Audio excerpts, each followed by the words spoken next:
chosen breed. You don't see too many like me, cause I am one of the reasons you do what you do when you wanna be me instead of you, cause I am still on beat, showing love to the streets. Come on, you know me, cause that's who I am.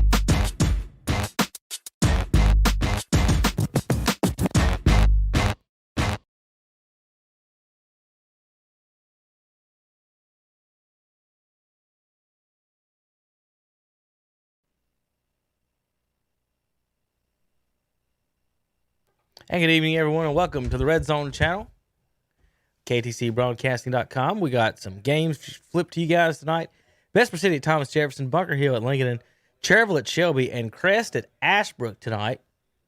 We're gonna have highlights for all those games except Lincoln. And we've got coverage over at Ashbrook with Tanner Halbert. We've also got coverage in Lawndale tonight. It's homecoming for Highland Tech and Burns, and then the other game I have for Twitter highlights.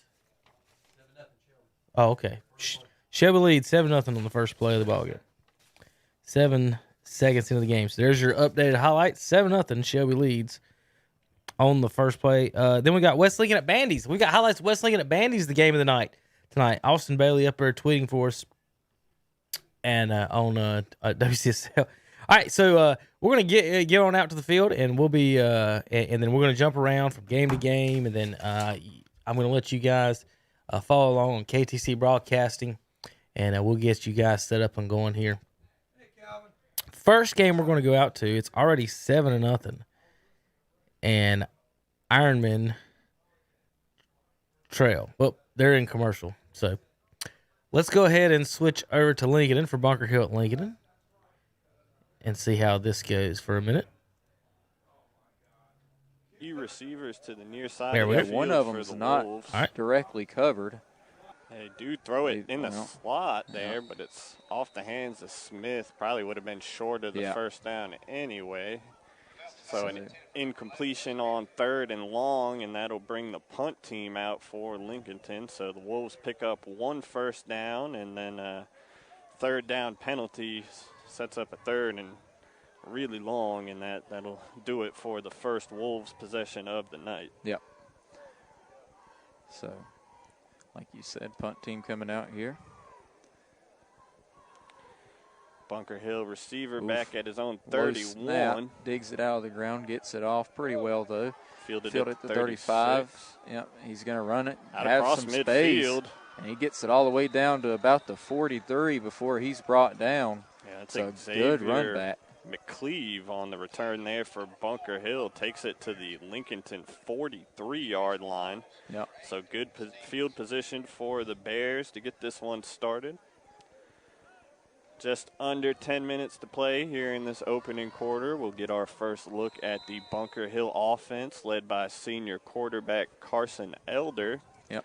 He'll line up in the shotgun, running back to either side.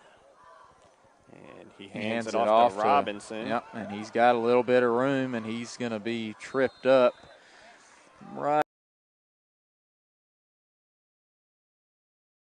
Touched. And I'm trying to think who made that pass. Danny, I couldn't tell. I couldn't, from our vantage point. The PAT is going to be by number 46, Henry Gill. And it's good. Good.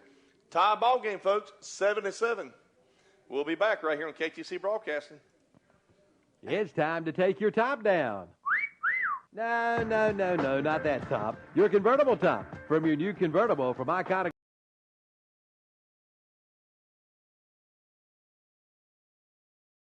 You saw the power back Robinson and then the speed back Stevenson. Yep. They'll mix in the freshman Jason Willis as well. I'm sure we'll probably see him a little bit tonight. But it's 2nd and just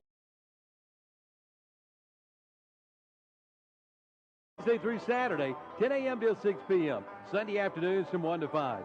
Come check it all out. 28,000 square feet of vendors with antiques, collectibles, furniture, and more. And vendor space is available by calling 704-852-7055. Check out some of the booths at whatsupshopper.com and online at GastonPickers.net. Like them on Facebook, too. Gaston Pickers, 503 Long Avenue in Gastonia, or exit 19 off I-85. Okay, folks, welcome back to KTC Broadcasting here on WCSL. Trevor Ironman, Landon Hahn, the ball was thrown behind the line of scrimmage. Right. So Landon picks it up and throws it down the field to number 21, Cooper Sloan, and he runs it untouched. 80 yards. Never touched him. The punt, the kickoff went in the hands of the number 11 and tackled by Jackson Owens. It's 1st and 10 for the Golden Lions. Here's a snap. Here's the handoff to, looks like that's, is that Petty? It is Petty. So he picks up about, looks like about 5-6 yards there on the first down run. So nice run there by the Golden Lions. Folks, we're tied 7-7 here at Shelby High School. Might be a shootout, Danny. And, well, it could be. I can only hope so. That would be nice, wouldn't it? Yes, it would. 2nd down and 3 for the Lions. Here's a snap. Little pass out in the flat there. He's got a receiver wide open. What a pass. And he's going to be hard to get right here, Danny. And he's going to score for the touchdown. So that pass goes on a 60-yard pass there, Danny. That goes to number 2, Demetrius Thompson from Dalen Lee. From Lee. 60-yard completion. So great pass there by Lee. I mean, hit him in stride too, folks. Sure did. So that'll make score 13. Waiting on the extra point here by the Golden Lions. Number 41 is the kicker, Danny. That's my mistake. Jack Berkowitz. Yeah, Berkowitz. Here's the snap. Snap is down. Kick is up. Kick is going to be good. He's a good kicker. Yes, he is. He's got a leg on him. So that makes score 14-7, folks. Golden Lions back on top of the Ironman. We'll be back.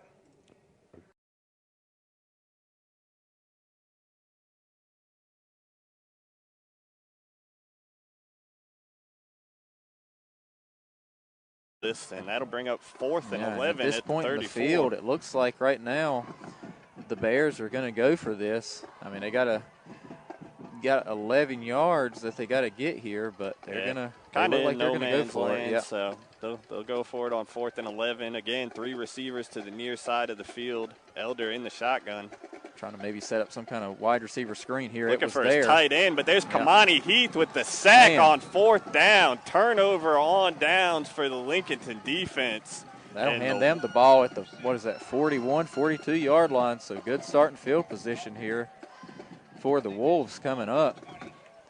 Big play there by the Lincolnton defense. Kamani Heath in off the edge for the sack, and that'll give Lincolnton the ball back at their own 42. Another score update talking about how fast-moving the game is down there in the Shelby Cherryville game. Shelby 14-7 now. 3 plays from scrimmage, 3 touchdowns in that one. So Lincolnton takes over 1st and 10 at its own 42, and I think we've got Bost back in there under center. If I'm not, we do. Yeah, he does. Yep, he's back there. A little end Hands around off here to Smith. Smith.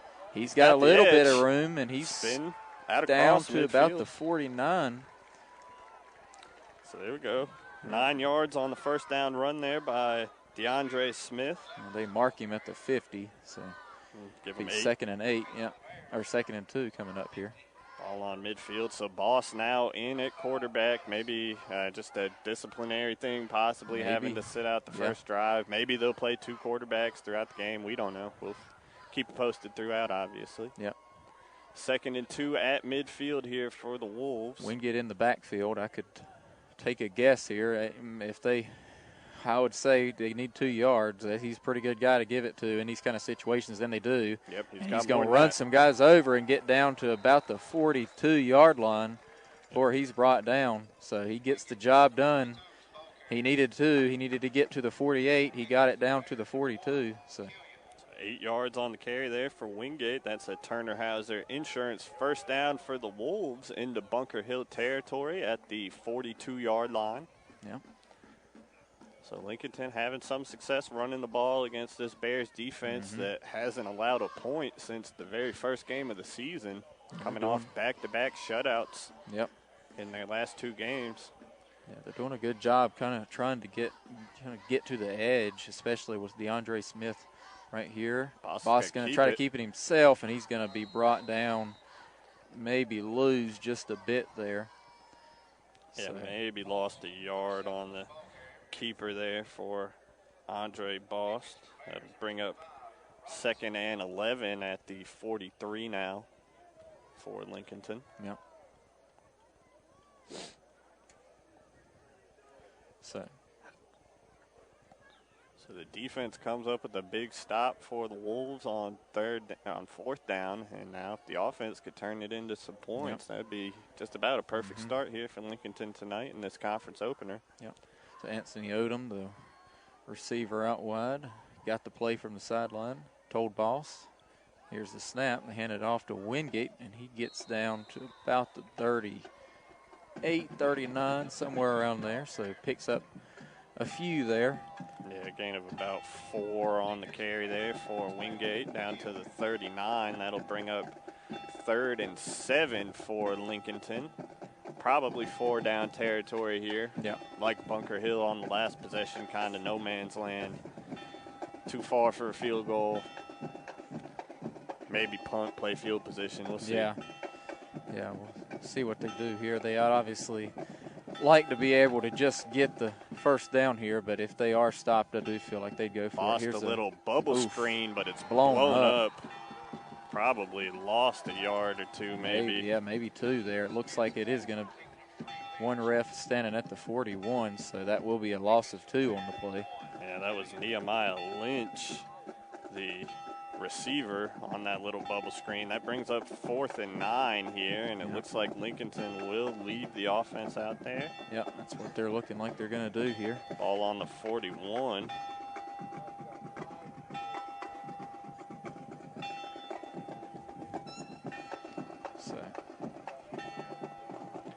So a little bubble screen there on that pass play. We'll see if Lincolnton goes to the air again here. They will. Ball's trying to roll out, runs out of room, still getting away from guys. He throws to the sideline and just couldn't dial that one up. Lynch had tried it to just make the about, dive and catch, couldn't come up with it. Bost was under pressure as soon as he fielded he did a great job getting away from guys there, and then nearly had his man on the sideline, couldn't quite come up with it.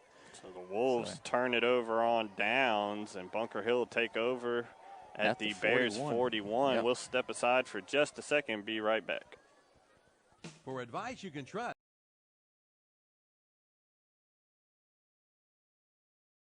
And 10, CSI Mechanical first down on the best carry, and it's a new set of downs right on the 50-yard line. Again, shotgun for Meeks. He's going to throw it this time, and now he's going to run with it. He's got 5, and he slides down again and might get a flag. He slid feet first, and then a Crest Charger was chasing him and got him. And over the top of him. Again, it was one of those that probably wasn't expecting him to slide, and he was already going for it. So it's a 7-yard gain, and unfortunately they're going to get 15-yard penalty against the Chargers, and that'll be another CSI Mechanical first down for Ashbrook, their second first down. One thing we talked about for Crest this year, the penalties have really got them into some bad situations. Right there, a prime example. Yeah, sometimes it's, you can't help what happened, but it's 1st and 10 for the Green Wave at about the 28 of Crest. I say Meeks to throw, but every time he's gone back, he's taken off, and here he goes again. And he's inside the 20 and pushed out of bounds, maybe just shy of the 20. Yeah, Crest has got to do a better job of counting him in the run game. Like you said, Brent, he drops back, and Crest is dropping the coverage. There's nobody there in the middle. Maybe need to have some kind of spy on him right now. Yeah, so that goes from the 28 down to the 21, so he picked up 7 there on the scramble. And he's already carried it 4 times and hasn't passed it yet, so every time he's gone back, he's taken off. Yeah. 2nd and 3 now. and hands off to Holland, and not much doing. Maybe gets the line of scrimmage. The Crest D-line's winning the line of scrimmage. It's just when Meeks starts taking off. Yeah, when he breaks contain, that's when he's getting his yards. So 3rd down and 3 as Holland gets no yards there, and now it's Holland and Bess. Bess is in the slot this time. 3 receivers right, 1 left. 4:58 to go first quarter, 7-0 Chargers. Meeks again back, throws it complete to Bess, and he's going to fight for close to first down yards, and I think he might have it. Good job there by Holland to get Meeks to get the ball out quick for that first down. So it gets to the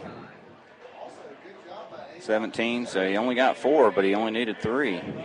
It's another CSI Mechanical first down for the Green Wave. First pass completion, first pass attempt. Ball on the Charger 17. Fast-moving first quarter, Rob. This is only the first time both teams have had it once. And now Meeks hands it to Bass. He bounces it to the outside. And he gets about 3 or 4. The ball's down, and the referee pointed to the ground. The official said he was down, yeah. The official said he was down.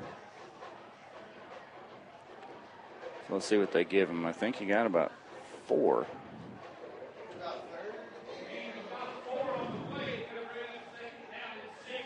Second and 6. My headset went out briefly. Second down 6 for the Green Wave.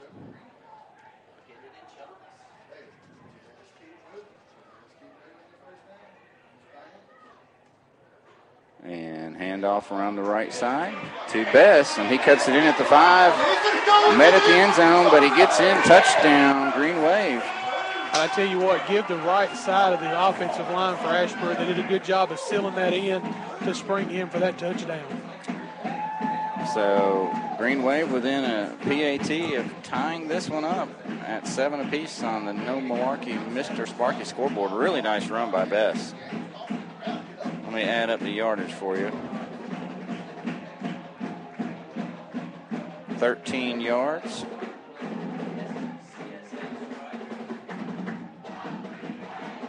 And a numbers tax and bookkeeping touchdown. PAT was no good. So our Settle Heating and Air PAT no good, and Crest remains in the lead, 7-6. Back after this. A local family-owned business for over 21 years.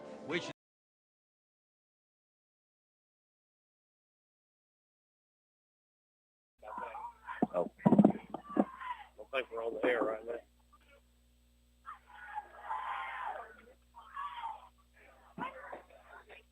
There's a penalty marker on the field.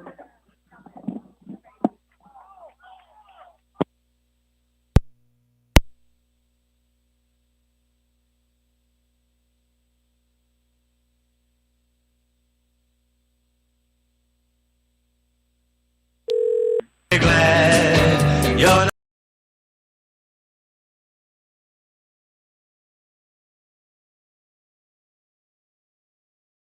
Lines.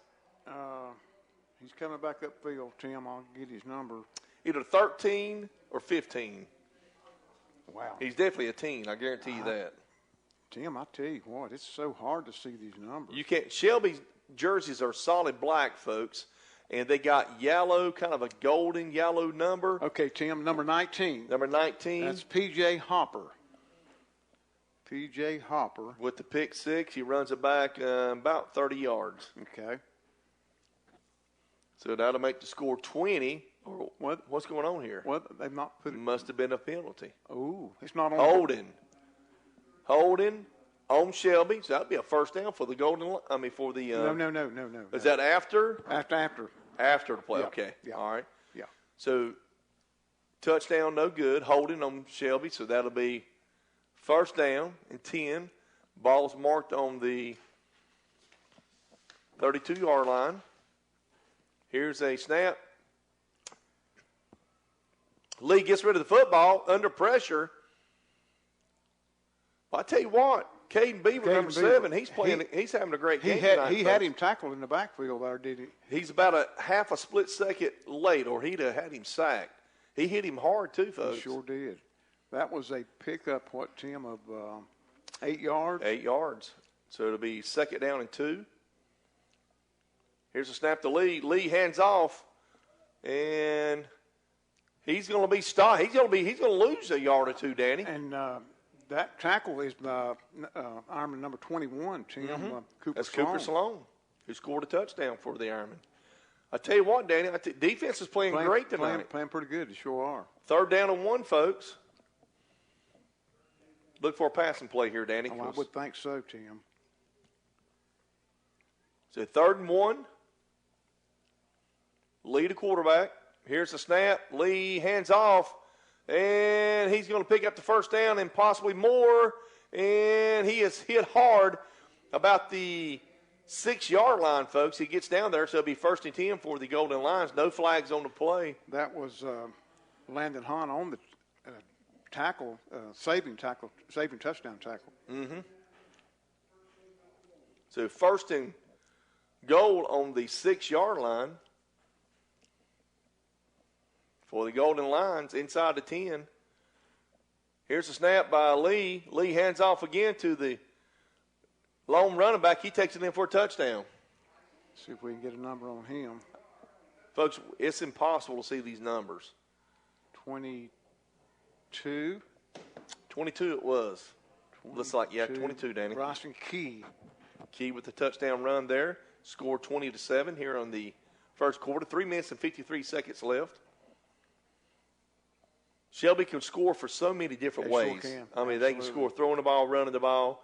Defensively, they can score. I mean, they're just really talented football team on both sides of the football, folks. Here's the snap. Snap is down, kick is up, and kick is good. I tell you, that young man can kick. Yeah, 135-pound kicker. All righty, folks. 21-7 here in the first quarter, 3:53 left.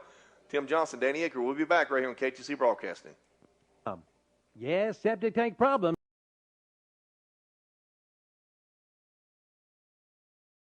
Hill inside the 10-yard line. Home Improvement in Lincoln is having a Just for Pros event. Flex 2-tool 24-volt brushless coreless drill combo kit, $299. 4-tool 24-volt drill combo kit, $399. Bosch 18-volt half-inch cordless drill, $129. Get a free Bosch 18-volt tool battery. Pro Mix 50-pound concrete mix, $12.28. It's the Just for Pros event at Lowe's Home Improvement, 1603 East Main Street in Lincoln. Call 704-748-9335. All right, welcome back, everybody. Coming out of this Lincolnton timeout, it's 2nd and goal, Bunker Hill at the 9-yard line after that loss of yardage on 1st down. Big play in the backfield by Easton Dellinger. Yep. So, score update, West Lincoln up at Bandy's leading 7-0 there in the first quarter. A Mason Avery touchdown. A Mason Avery interception sets up a Mason Avery touchdown. Yeah, no surprise there. So Bunker Hill here will stay this heavy formation. Elder under center from the 9-yard line. And they do run a play action. He's got his man right there. He just can't get away from the pressure. I think that might be Heath again that gets Number 20, that is Heath. Kamani Heath, his second sack of the ball game already here in the first half. I tell you what, this Lincoln team, it has some flaws, but so far in this game, it is getting home on that pass rush because the play was there. Number 1, Justin Killian, was open, but just the quarterback Elder couldn't get to him because of the pressure from the Lincoln D line getting there. So 3rd and goal now, Bunker Hill at the 17-yard line. They do get out of that heavy formation now. Yep, shotgun 4 receivers. Elder looking to pass. He's under pressure, again. He's and brought that's down Wingate. Again. Wingate, is that his second sack of the night? That's the first for Wingate. Heath has 2. Wow. So that's the 3rd sack of the ball game already for Lincolnton. And that'll make it 4th and goal at the 21. So that makes it I don't know what tough field goal here for Bunker Hill, or maybe they'll just take a shot. Try to take a shot at that. No, They're going to go, They are going to bring the place kicker out here. It'll be about a 38-yard attempt for the Bears after they had got it down to the 6. I don't know what was discussed in the break in between the first and second quarter, but Lincoln just looked like a different team. This one's going to be way short. About 5 yards short there. So the Lincoln defense holds again, backs against the wall inside the 10. They bow up 2 sacks. Yeah. And so Lincolnton will get the ball back at its own 20-yard line here. The Wolves have been able to pick up a few first downs tonight, but that's about it. Haven't been able to string too much more together. Been a tale of 2 defenses. I mean, Bunker Hill right there at best drive so far of the night from either of these teams, but still that Lincoln defense, particularly that defensive line getting pressure on the quarterback, Elder. So Andre Boss still in at quarterback here for Lincolnton. I expect it to stay that way for the rest of the game now. Wingate up the middle picks up a few on first down. Yeah, that was Heath. That was Heath, actually. Sorry. Wolves changing them in and out. 4 on the play. So 2nd and 6 coming up. I think that's smart there by Coach Bird trying to keep Wingate, fresh throughout this ball game. I would, Spelling him with Heath. We didn't see that up at East Lincoln, I don't think. Every week I've seen, this Lincoln team, they're a little bit different with their lineup and different positions that they have out there. So they're definitely trying different things, trying to see what works. 2nd and 6 for 3 the Wolves receivers at out the wide. 24. They throw to Smith, trying to get a little screen here on the edge, and gets a few yards there. He gets down to about the 28-yard line, so should bring up about 3rd and 2 coming up. Yeah, pickup of about 4 there before Smith is pushed out of bounds. So 3rd and short now, exactly where this Lincolnton offense wants to be. Ball on the 28, 3rd and 2. We'll see if they go Wingate up the middle, or maybe Bost will keep it and try to get the corner. Yeah, a lot of options here. So 3rd and 2 yards to go here. Wingate in the backfield, so watch out for him. And they're going to try to do a little trick thing here. Smith's going to get the corner, and he's brought. Did he get? I think he got it from up here. Does get the Turner Hazard insurance first down. Gets 3 on the carry. Just needed 2. So Lincolnton now 1st and 10 at their own 31-yard line. Kind of rolled over the defender there to get to where he needed to get there. But I think if he had just kept going for the sideline, instead of trying to, he tried to cut it back up and still got it anyway. So fresh set of downs for the Wolves here at their own 31-yard line. Dellinger shifts out wide. So receiver to each side for Bost. He's going to looking keep to throw. Now he's going to keep it himself. Takes a pretty good shot. Picks up maybe 1. Yeah, looks like they'll give him a yard out to the 32. But that's it. So 2nd and 9 coming up for Lincolnton.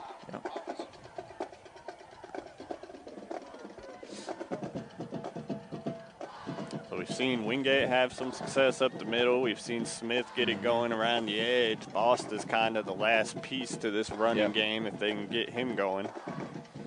He had the big touchdown run at East Lincoln a couple weeks ago. So 2nd and 9 here. Lincoln playing with 2 receivers out to the left here. And now this one's going to be blown dead. Timeout taken by the Wolves. Timeout, the play clock running low, so Coach Bird has to call a timeout. The second timeout called by Lincolnton here in this first half. We'll step aside and be right back. Getting the kids to practice on time. Remembering if it's your day to bring snacks. Making it to the game with a clean jersey. Why are simple things sometimes so complicated? Thankfully, with auto owners, insurance doesn't have to. Farm Bureau is at 153 Reservation Drive, Spindale. Call 828-287-20.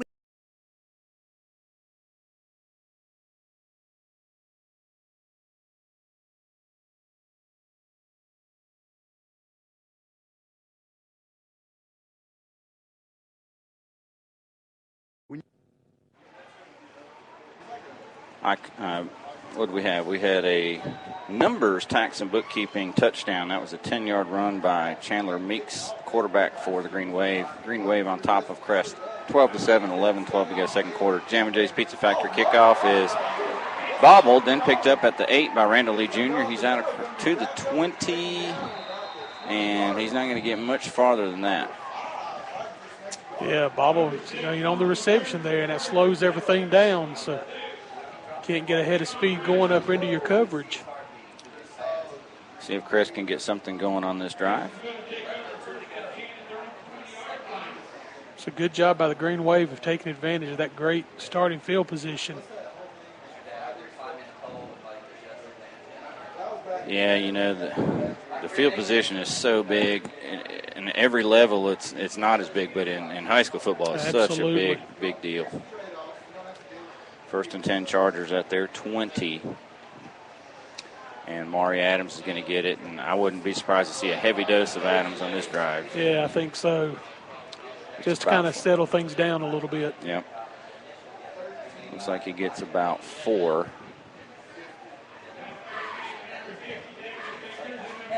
And you do that all the way down the field, you'll have a good night. That's right.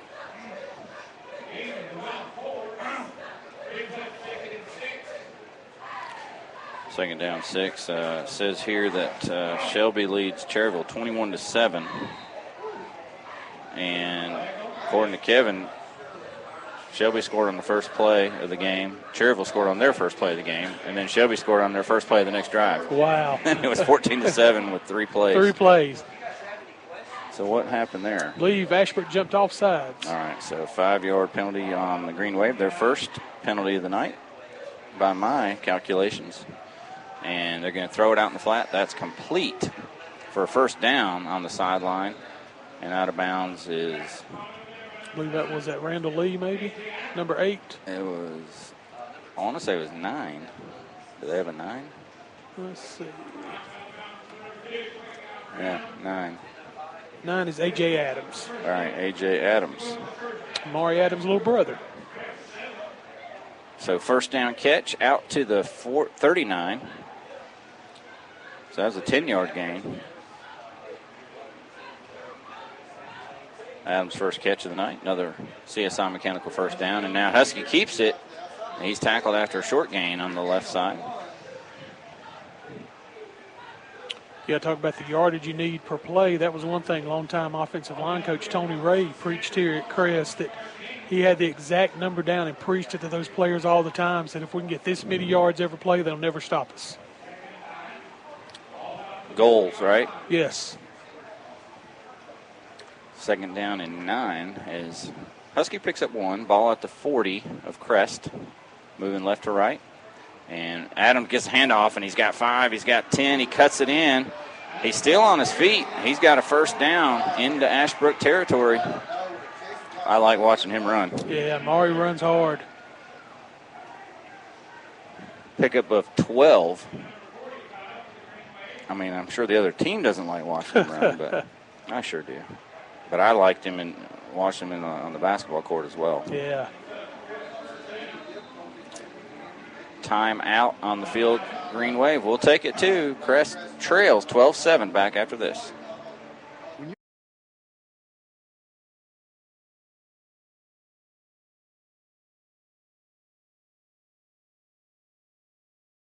He's right on that first right down on the line, yeah. Loses his helmet and he's thrown to the ground. Yeah. The Bears like wanted a flag there for a late tackle, but they don't get it. They're going to see exactly where they mark him. If it's not a first down, and they are going to get him the first down. So I know it was going to be extremely close if they didn't. Turner has their insurance first down there on the carry for Robinson. Picks up 5 yards out to the 34. So Bunker Hill gets that penalty yardage back. Yep. Elder in the shotgun. Stevenson, the lone running back, and he gets he's it. going to be swallowed up before he can even get his legs moving there. Yeah, that's may have gotten it back to the line of scrimmage if he did. I mean, if he didn't, maybe lost just a bit there. Not sure. I think they're just going to say he got back to the line, so no gain there. Yep, 2nd and 10 now for Bunker Hill. Yeah, they are going to back him up about half a yard. So got to get that spot right. I'll still call it 2nd and 10 here for Bunker Hill. Yeah. Elder in the shotgun again. Hand it to Handoff. Stevenson He's got again. a little bit more room this time. Breaks one tackle and then gets maybe 2 at the most, maybe not even. So yeah, looks like 3rd and long coming up here. Put it at about the 36, so maybe 3rd and 8 coming up now for Bunker Hill. It's Lincolnton defense looking to get off the field yet again. Yep. We are ticking down towards 5 minutes to play here in this first half. It's been a very defensive game. I mean, saw last drive, these Bears, they were winning on, down in the trenches here. But so far this drive, it's the complete opposite. Lincoln is getting home. Elder throws a little bit behind his receiver. He had to stop. He was down at the 40. Yeah, the ball did come out, but they rule him down. So it's going to bring up 4th and 4 here for the Bears. So we'll see what they elect to do, and they will bring out the punting unit here. Yeah, that completion to Cleve only gets about half of what they needed. Yeah, punting unit looked like it was going to come out. Then they stopped, and now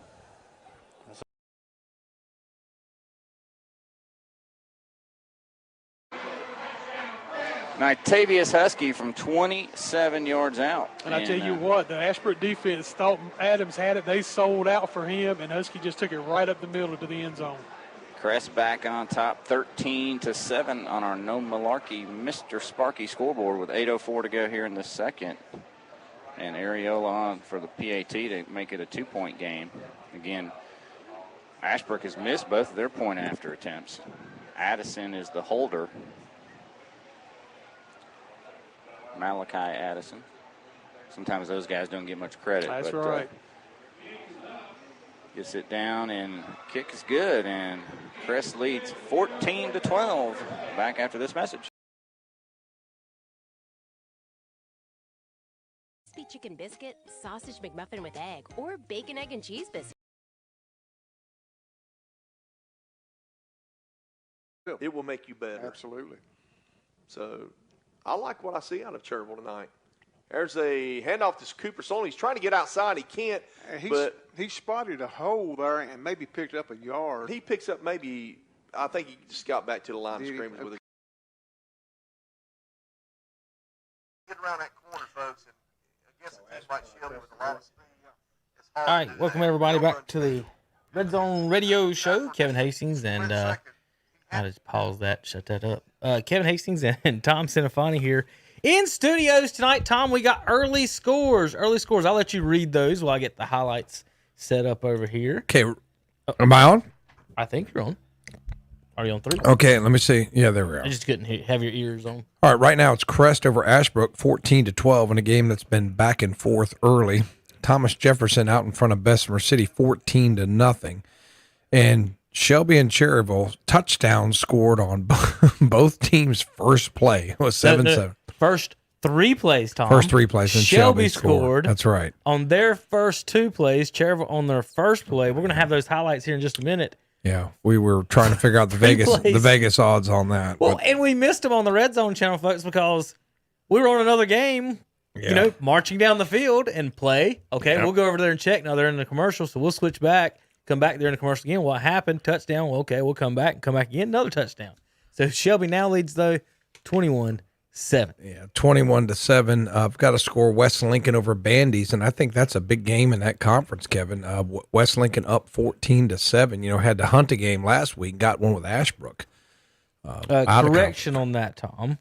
Well, never mind. I was going to be wrong. They are in the same conference again this year. Okay, I thought Bandy's was kicked out with East Lincoln. They were not. No. They just East and North were kicked out, and they replaced them with Bunker Hill and West Caldwell and East Burke, actually. So they got rid of 2 and brought in 3. All right, sorry about that. So where was you on that one? You said Burns. That one's even went up higher. Burns is 38-0 at the end of the first quarter. Great job, Q Tucker.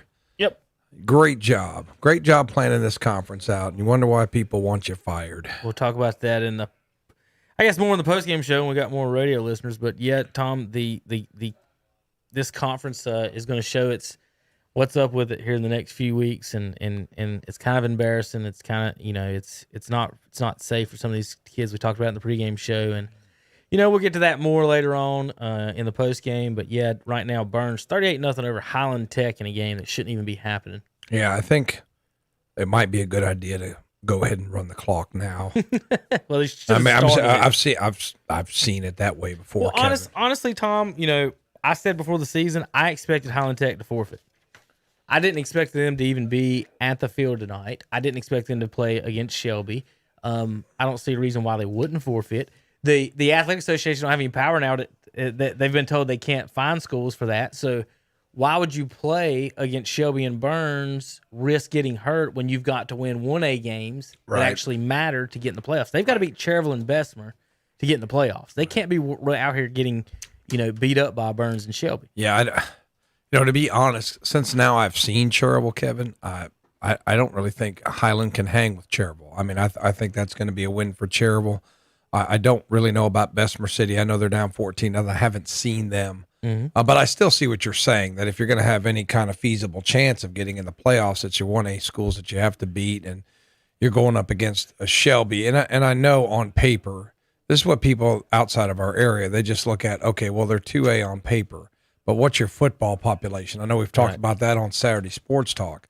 So Shelby, with a much larger and much more talented football population than a Highland Tech or a Burns, send your guys out there, you're going to get hurt. I mean, there's just something. You're right. Somebody's going to get hurt in this game, because you can't tell a 16-year-old kid, hey, go out there and take it easy. Just fall down after you get 4 yards. They're not going to do that. The Highland Tech kids are also mostly going 2 ways too.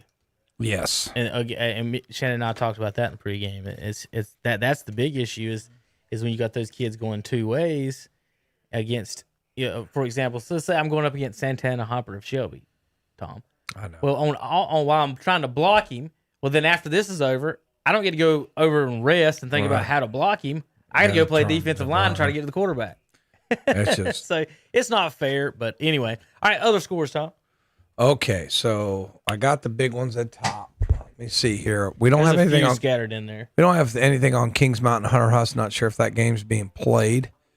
Kramer's over South Point. It's a bit of a surprise, 14-7. RS Central over Hendersonville, a little bit of a surprise, 7-0.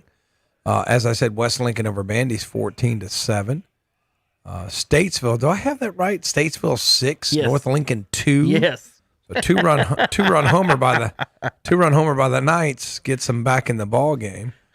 Let's see here if we have any other. Central Cabarrus over Freedom 7-0. That one just got updated. Freedom has come back and now lead 14-6. It says. Okay. So I guess the first report was wrong on the 7-0. Okay, so it says Freedom is good. Patriots lead Central Cabarrus now 14-6. So what we have is Freedom 14, Central Cabarrus 6, Drone over Owen 14-0, and that Black Mountain Owen usually has a pretty good football team. They've taken it on the chin a couple times. I think Chase went up there and laid the wood to them. Well, Chase is our number 1 team in the area right now. Yeah, I know, but I mean, they beat them like 56-0. They've been hammering people. Yeah, they've been hammering. And Drone, I'm not really sure what they have. It's, once upon a time we used to get to see more of these teams, Kevin, than we do now. And if you couldn't watch them on Friday, you could go back and watch them on Saturday. But it's just harder to keep up with it now. We're regressing from where we were a few years ago. Yeah, well, you got to the point you could just see all the games and teams and be able to talk about them and go through them. And now in 2013 and 2014, we were more advanced. Yeah, I would literally, because I didn't come into work till 10, I would literally sit home on my computer. I'd watch West Lincoln. I'd watch Lincolnton. I'd watch Burns. I'd watch Crest. And you had a pretty good idea of what everybody had. I remember when the George kid was playing for West Lincoln. Right. And you just, let me see what this kid's about. And you could just go over there and watch. But the powers that be have decided that is not going to be allowed anymore. So now we get to guess. And you know what the sad thing is, Kevin? I know that if I could go and look, I want to go look at this kid, college recruiters could do the same thing. Right. and now they can't do that as much. So, well, think about this: if you're a recruiter, and everybody wants to talk about the big schools, well, the big schools are going to find the players. You're right. Yeah. It's those second, third, and fourth kids. It's and so I went to a tryout with in baseball with Chris Mason just to be out there. You never know, the guy might see you and like you and say something. Say something about somewhere. You end up somewhere. You talk to another guy. These Legion Scouts. We've had Legion Scouts. When we used to do those on video, that would call during the tournaments and then watch the tournaments online so they could see all the players. And what you're talking about is the folks at home could flip back between the four guys. A scout could. I can't make it there tonight. Hey, but I can watch them online. Right. And then and now I guess we don't. But we got highlights. That's everybody's thing is highlights now. But we've got highlights. You ready for some, Tom? Sure. All right. This is Shelby going up 7-0 on Cherville. The first play of the game. I guess is a kickoff. Let's see what happens here. Now, we haven't seen any of these highlights in person, so however long they take, our camera people, they just start recording once they line up. So it's taking a second here for the Ironman. I guess they're just going to kick it to somebody up back here. Well, Shelby's got oh, no, it was a kickoff by Shelby. And Cherville, I don't know what happened right there with that. So I'm just going to skip over that. How about here's the play of the game for Cherville, though, Tom. We just saw a few minutes ago. This is the Ironman tying the score 7-7. So what you'll see is a little pass over to the left. I'm going to try to go full screen with this. Wonder if we can go full screen. How about full screen? West Lincoln and Bandy's now tied at 14. Let's duplicate this and go full screen here. Dun, dun, dun. So that's Sloan. That's definitely that's the play that we were talking about earlier, Tom, with the arguably their best athlete, Cooper Sloan, out there, and he just look at that. His speed, they're having a hard time catching up to him. I mean, that Sloan kid could start for a lot of teams around here, Kevin. Sure could. He's a good little player. All right, so it's a pass out to the left and to the wide receiver, and then the wide receiver throws it to another wide receiver to start the game. Ironman starting off big time with the trick plays. I love trick plays. I think we should have more. Nothing aggravates me more than a fullback dive, Tom.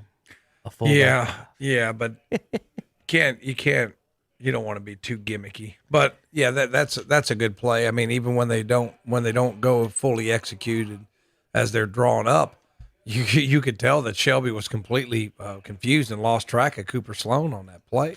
So 3 plays, 3 scores. Here's the third play. Shelby scoring on their first play. They take it in to make it 14-7.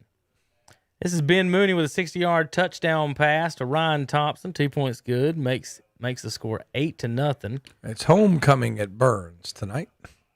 Have you got a report on the Queen or anything? Oh, they ain't even there yet. They're still in the first quarter. There. Yeah, they're not there yet. This is a play over the middle. Crest Charger 1, 2, 3. Holy breaking tackles, Tom. Yeah, this is going to be our tough play of the night. I tell you what, Crest. Is that Green? This is Green. It's a nice catch by Green. Oh my gosh, folks, watch this again. 21. Now remember, we're seeing these as live as you guys are, so we're just excited. Takes a big hit. 1, 2. Yeah, that's determination on Green's part, but that's extremely poor tackling on Ashbrook's part didn't too. wrap up at all. Yeah, it didn't wrap up. Didn't. Tom, you didn't have to go negative Nancy on me. I mean, but you got to. That dude did try to lay the wood on him. Yeah, he tried to. I mean, you got to square him up and you got to make the tackle, man. You can't. I've heard that referred to as hero ball, Kevin. Yeah. Like you're trying to. Oh, I'm gonna make this. I'm trying to get on Sports Center here, Tom. Sports Center highlight hit, and then you don't get him down. This is Kahari Haynes with a sack and safety. We mentioned this in the pregame that I expected Burns defense to have a big play. We always, Tom, and it's been every game it seems we've had a defensive score for the Bulldogs. Yeah, I mean blocked punts, blocked field goals, interceptions, fumbles. Bulldogs keep coming up big on defense. Yeah, they've had a pretty, they got a lot of good athletes on defense. Now last week they had 8 starters. They were down 8 starters. A lot of people didn't realize that, but they got a lot of them back. Still got a couple guys with ankle injuries trying to come back. So Mason Avery scores right here from the 1 for West Lincoln. Now he didn't get the play post, I don't think, but Mason Avery intercepted the ball, and he's the one that brought it down. That made the pick, Tom, to give the Rebels the ball, and then he went down and scored himself. So with the touchdown here for Mason Avery, West Lincoln. This gave them a 7-0 lead early on. After a costly fumble ended Bandy's last drive, West Lincoln rips off a long run here to get in position for a touchdown pass. West Lincoln led 14-0. So there's the touchdown pass. Yeah, Bandy's has come back and tied it at 14. As my friend John Mastalchik's out there. I was about to say, watching it. I don't know if he throws to this kid that's wide open, but the kid that caught the touchdown right here, Tom, he was open for the whole play. Yeah. he was never seen at all. Y'all see him streaking down the side there with his arm open. Yeah. Catches the ball there in the end zone. West Lincoln 14-0. This is Shelby going up 21-7 on Cherville. Handoff up the middle and the touchdown. Hey, I predicted it before the game, Tom. I said Jeremiah Norris is going to have a big touchdown or two tonight. He's going to be your offensive MVP. Hey, how about he scored on a kick return? Yeah, it's good to see him get going. He's been dinged up this year, it's just, Kevin. And the reason why I picked him, not only because he's really fast, but because he's really fast against a team like Highland Tech. When at any point, whether you're special teams or not, or wherever you are, Tom, somebody's going to be winded on that field, and when you're fast and they're winded, it's just hard to make plays. Now, they've got a couple of games here they should win. Highland, of course, they're going to win. They should win the Bessemer game. And easy. Then, yeah. What do you mean should? They should. They've beat them. Well, all right, Tom. What's that? They've beat them once in the history. Burns? No, Highland Tech's beat Bessemer once in the history. No. I'm talking about Burns. Burns. Yeah. I'm saying Burns. You're talking about Highland Tech should win. No. Burns should win this game. They should win Bessemer City. Then they've got, I think, a tougher test in Thomas Jefferson. That could be it. That could be a bit of a trap game because I think Thomas Jefferson's better than some people realize that don't keep up with the charter schools as much. And if they can win that, then I think they're moving toward. And East Gaston too, Kevin. I don't think you can sleep on East Gaston either because they're improved. 56 on North Gaston. This is a punt return for Shelby, making it 28-7. Golden Lions. The Cherville. The scoreboard keeps turning. Cherville just does not have enough athletes to run with them. This is Bandy's cutting 14-7 against the West Lincoln Rebels in that battle up there. Yeah, it'll be. It's 14 all. There should be another one coming in. Yep. This is Jeremiah Norris with a 35-yard touchdown.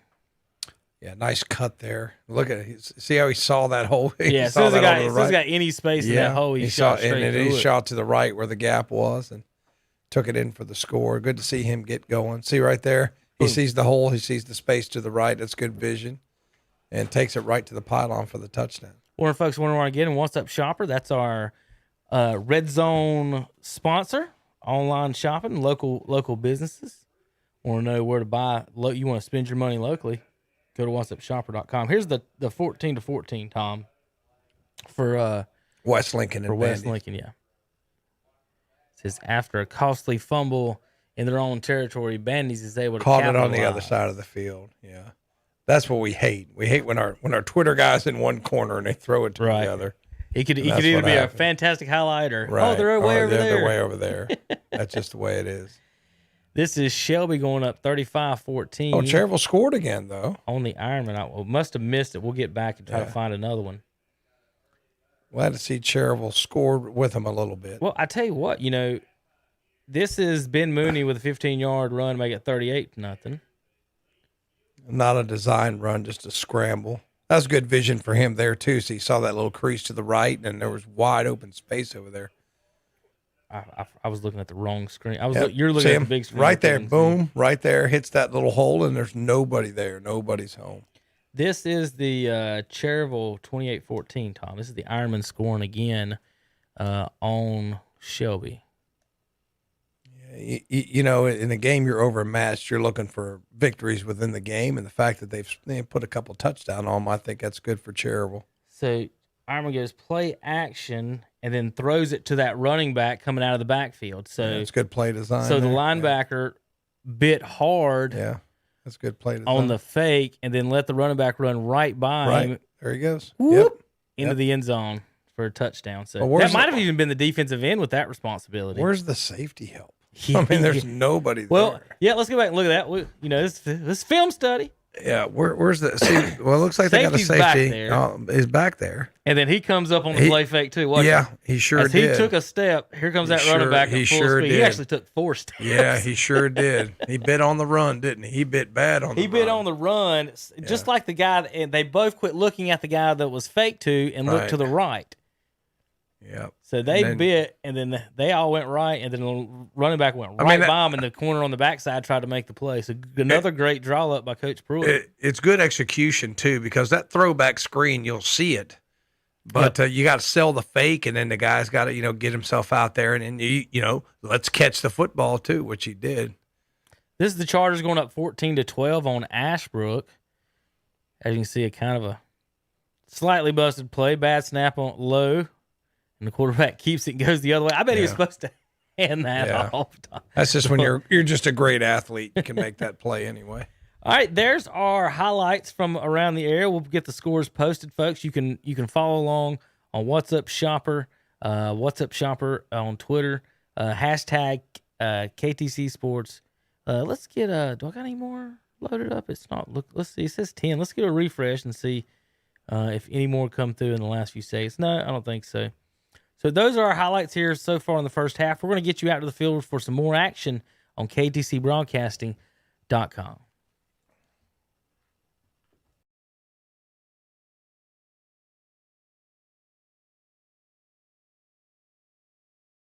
Yeah, he should be down right there. Yeah. He should have been down because his knee was down when he got the football. Yeah.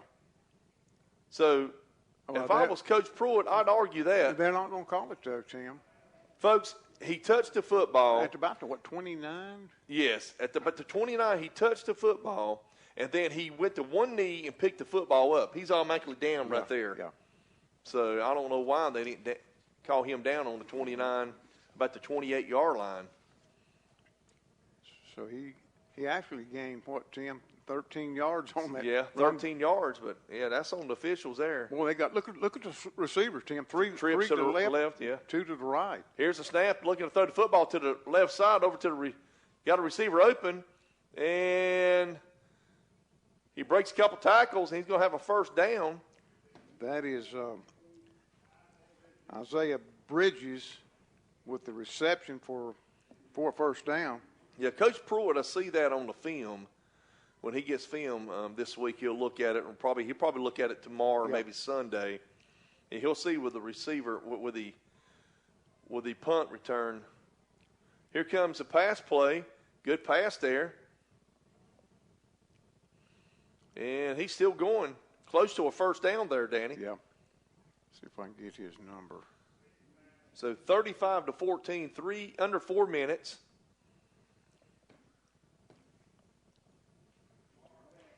Well, Shelby spreads you out, and they can throw the football. They sure can. Especially how far they're playing off the receivers.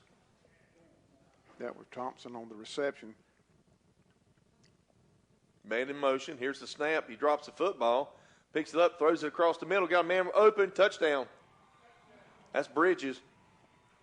Touchdown, Bridges. Lee to Bridges. That was a 31-yard. 31-yard touchdown pass. 41-14, folks. Shelby putting it on now. They sure are. 3:32 left in the second quarter.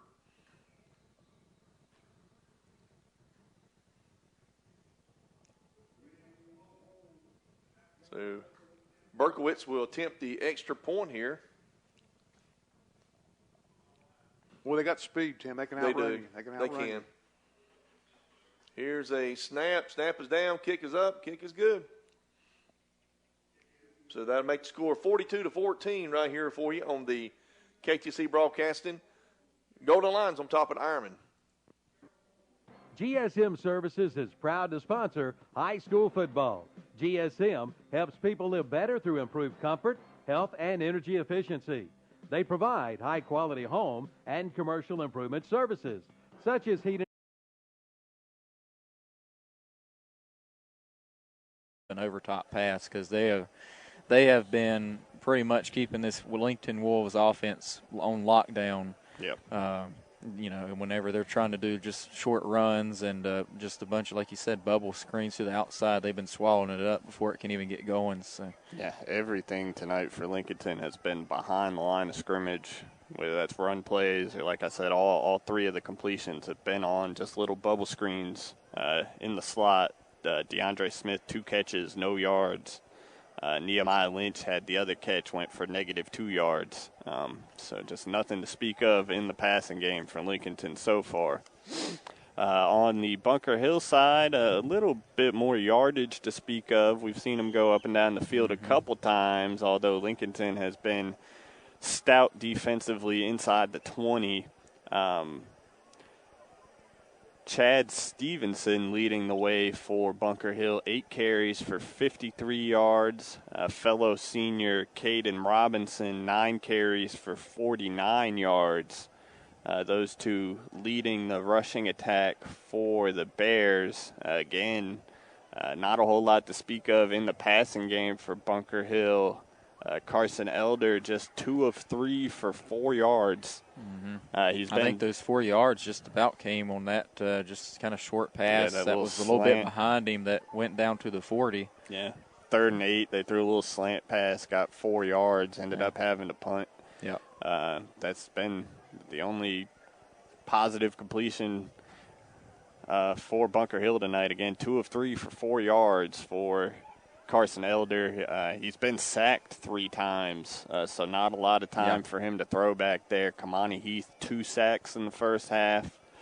Bernard Wingate had a sack as well, so 3 sacks for the Wolves in the first half. That defense has been ferocious so far tonight, and it's going to take a big effort out of the Lincolnton defense in the second half for the Wolves to stay in this one. And again, maybe an explosive play or two might be all Lincolnton needs, the way the defense has been playing tonight and for the last month or so, really. But we are here on the Unrivaled Metal Building Stadium halftime show. We're going to step aside for a couple of minutes. We'll be right back with more of the halftime show after this. Guys want you to be healthy, and Rye Heating and Air in Lincoln can help you with a cleaner and healthier air solution. Now with the purchase of a new unit, get a free air scrubber that cleans dander, odors, bacteria, viruses, mold, and more. That's a $1,200 value. Or you could just buy the air scrubber and get a $250 discount. These are great for apartments or dorms. It's freestanding. Just plug it in. See the Rye guys at Rye Heating and Air. Online at ryeheatingandair.com. Located at 3032 Gastonia Highway, Lincoln. Like them on Facebook, too. Hey, folks, there's a new place in town that has the best ice cream around. Scoops by the Square. Bluebell ice cream at its best. Mason jar shakes, parfaits, banana splits, hot fudge sundae scoops, and strawberry and pineapple. And don't forget, kids, your favorite, Dippin' Dots. It is the only shop that offers non-dairy ice cream. Family-owned business that offers indoor and outdoor seating. Let Scoops by the Square on the wheels come to your event. Hours, Tuesday through Wednesday, 1 p.m. to 9 p.m., Thursday through Saturday, 1 p.m. to 10 p.m. Sundays, 4 p.m. to 9 p.m. Scoops by the Square, 212 North Aspen Street in Lincolnton. Call 704-276-9003. Check them out on Instagram and Facebook. Celebrating lives and healing grieving hearts. That's the theme of the Stamey Tysinger Funeral Home and Cremation Center in Falston, and the Stamey Cherryville Funeral Home on Dixie Street in Cherryville. Their staff is committed to providing your family with the highest quality care and service in your time of need. For more information, visit the websites at StameyTysingerFuneralHome.com and StameyCherryvilleFuneralHome.com, both giving you the gift of comfort for you and your family. 2 days only, September 17th and 18th at Straps Jewelers in downtown Lincoln. 2 days only. Take 20% off the entire store. That's right, 20% off the entire store. 2 days only, September 17th and 18th, excluding special orders, repairs, and layaways. Cannot be combined with other offers. But don't miss it, 20% off the entire store. 2 days only, September 17th and 18th at Straps Jewelers, 315 East Main Street, downtown Lincoln. Online at strapsjewelers.com.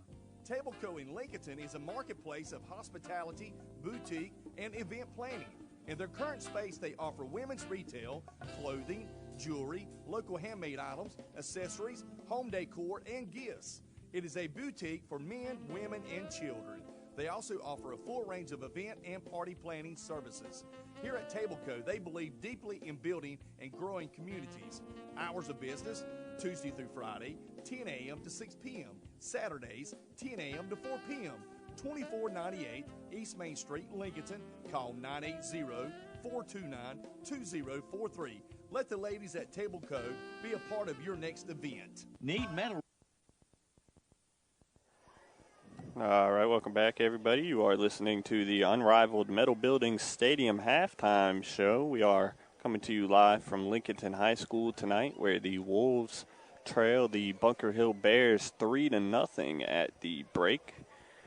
We will have the second half for you here in just a few minutes. Until then, going to run through some scores from elsewhere in the area. The Burns Bulldogs up big, 59-0 on Highland Tech. So that one is all but over. Burns up huge on Highland Tech. Shelby pulling away 42-14 over Cherryville. So that's more like what most people probably expected out of that one. Got off to a hot start, but halftime elsewhere in the Catawba Valley 2A, West Lincoln up at Bandy's. They're tied 14-14 at the break in that one. So big ball game there between two undefeated teams.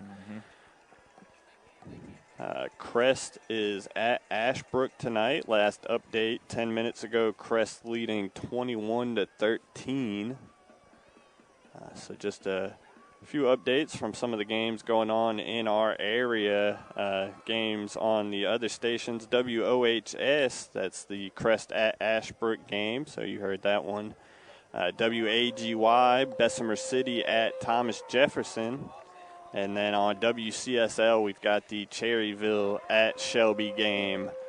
So those are the games we've got for you across the 4 networks tonight. Again, also on the KTC Broadcasting YouTube channel, we got our Redzone show going on where they can show you highlights from games all around the area and also cut into the radio broadcasts of the 4 games we're bringing to you live tonight. So tune into that if you're just hanging out at the house listening to us on the radio. Maybe pull up the computer, check out the KTC Broadcasting YouTube channel, get some highlights to go with our voices on the radio. And then, of course, after the games conclude around 10 o'clock, 10:30, tune into the post-game show on the KTC Broadcasting YouTube channel where they'll be recapping all the games from this Friday night. We got both teams back on the field here warming up for the second half, so kickoff just a couple of minutes away. We'll step aside for one more break, and then we will be back with more football here from Lincolnton High School. Roofing, then you was their leading tackler, Donovan Berry, the linebacker. He's played a big part as well tonight. Yeah, everybody for TJ, up front defensively has played a big part in there, and they're flying to the football. And I know Coach Cass has got to be displeased by that, and I expect them to continue to play well defensively in the second half. I haven't seen Bessemer City do anything that kind of scares me that TJ has not solved.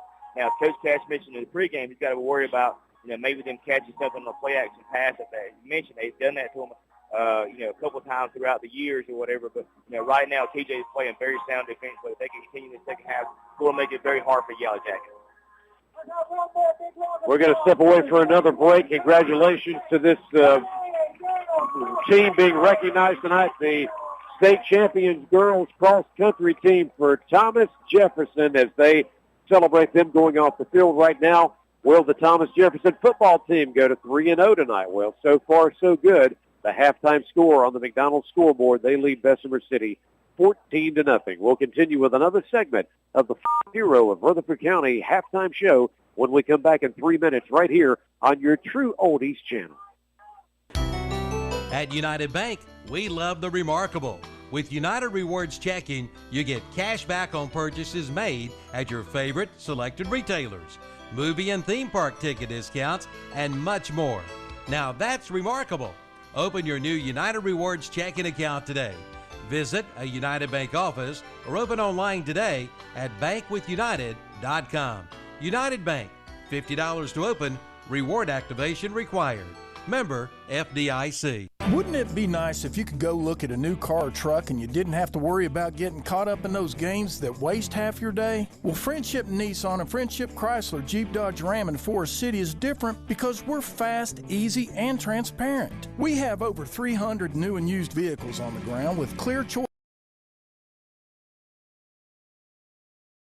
I have a couple more minutes here before we get it started. They just put a few minutes back on the clock. It looks like Bunker Hill's got their special teams unit out there ready to go. Lincolnton still got the whole team huddled down there near the end zone. Yep, taking a little bit more time here. Refs are out there. Looks like they're ready to go, but we'll take our time here. Yeah, we got Bunker Hill on top, 3-0 at halftime. The Bears will get the ball to start the second half.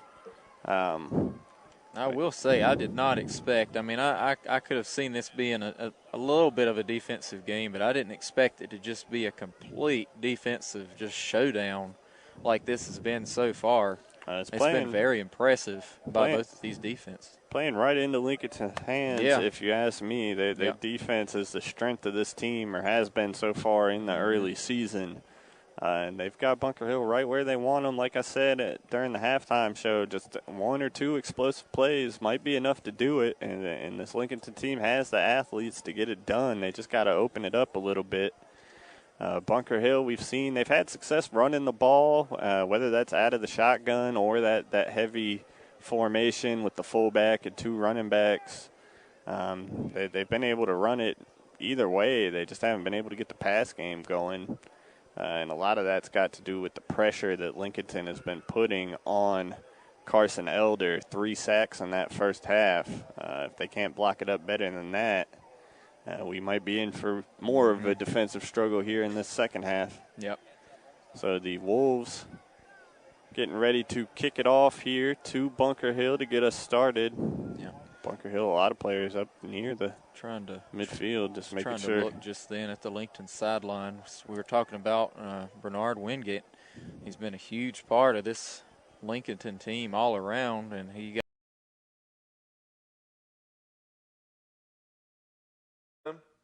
And they're going to stop him. He's hit hard. Tim, did you see how fast? He timed it just right. The linebacker didn't. Actually, it was a safety come in on a safety blitz. He timed it just right. 4th down, 4th and 8, score.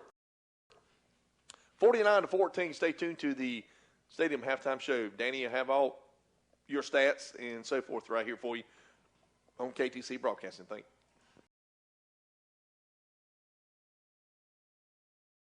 Just how big of a factor he can play in this second half is now we kind of have a little awkward standoff here because of the time that was added. Both teams are ready. We're going to get clock the full hits 0 20 minutes now. out of this halftime. Well, clock hits 0. Now we got to put 12 on it. There we go. There we go. So we are ready. Ref gets out of the way. Now we can kick it off. Lincolnton kind of a bunched up kickoff formation here. Bunker Hill's ready for some trickeration. We'll see. See what they do here. See if they stay in that or if they kind of spread, and they are going to, they're going to spread it out, flip it around. Yeah, Bunker Hill backs up to a more traditional return formation. Lincolnton's just been squibbing these kickoffs. We'll see if they stick with that strategy here. And now they boot it down, fielded at the 8. Yeah, fielded. Good kick there. Yeah, kind of a line drive kick. And he's going to be tackled at about the 33, 34 before he's brought down. So pretty good return there, about a 25, 26-yard return. Yep, Bunker Hill will set up at its own 34-yard line, and that's where they'll start this second half. Yep. So we'll see if the defensive battle continues that we've seen so far in this game. I mean, you know, some people don't like defensive battles, but it is a rare treat. And when you see it, I've always loved defensive games. So we'll see if it can continue to be that. And right there's a good start for the Lincoln Wolves as they blow up Robinson. Yeah, he does good just to try and get back to the line. I think he actually lost just a bit there. That was Wingate there on the tackle. He didn't have to move too much to make that happen. Yep. So and he's out. Yeah, so he is out there. So brings up 2nd and 10. Bunker Hill in the shotgun here. Elder ready for the snap. Lincoln showing a blitz big time. They do bring Coming it after him. Yeah, He's going he's deep gonna over the throw middle of the deep and field. Just threw it a little bit too far. Yeah, too much to the pressure center. in his Yep. face. I think he's looking for Boston there down the middle. Yep, number 2, Boston. So falls incomplete. 3rd and 10 coming up for Bunker Hill. See it, Lincoln bringing the pressure there. Yep. Got home. I mean, they just about got to him before he could get it away. Just he got a good bit of strength behind it, was having that much pressure, but just wasn't able to throw an accurate pass.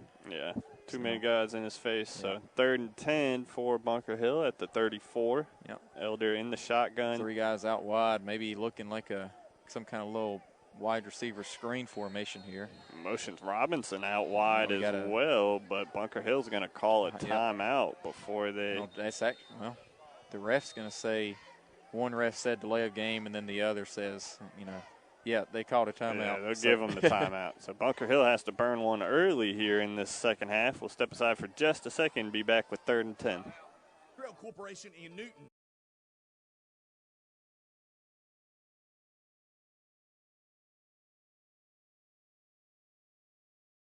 Normally Absolutely. get it. And other than that, it's just I don't know. And my fear then comes, Brent, if you've got 5 or 6 straight weeks of that, what happens in that first game when it's a dogfight down to the end? It's been a while since you've been tested. Yeah, you're right.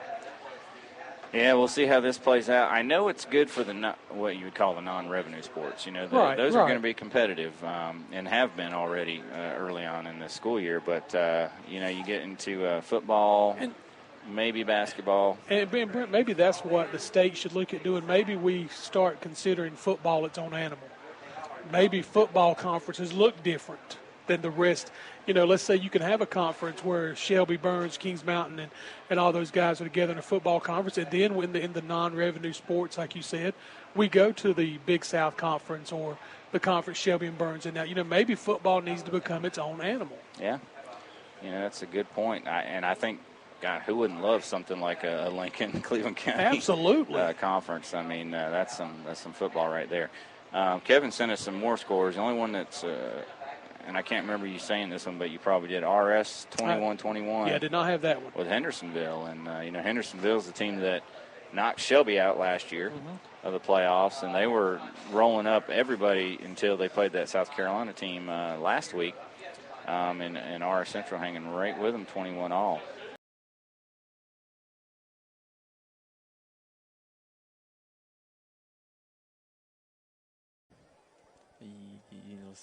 Let's see. I see a 1. Is it? I cannot tell. I think it is. They're back around the 35 to field this punt.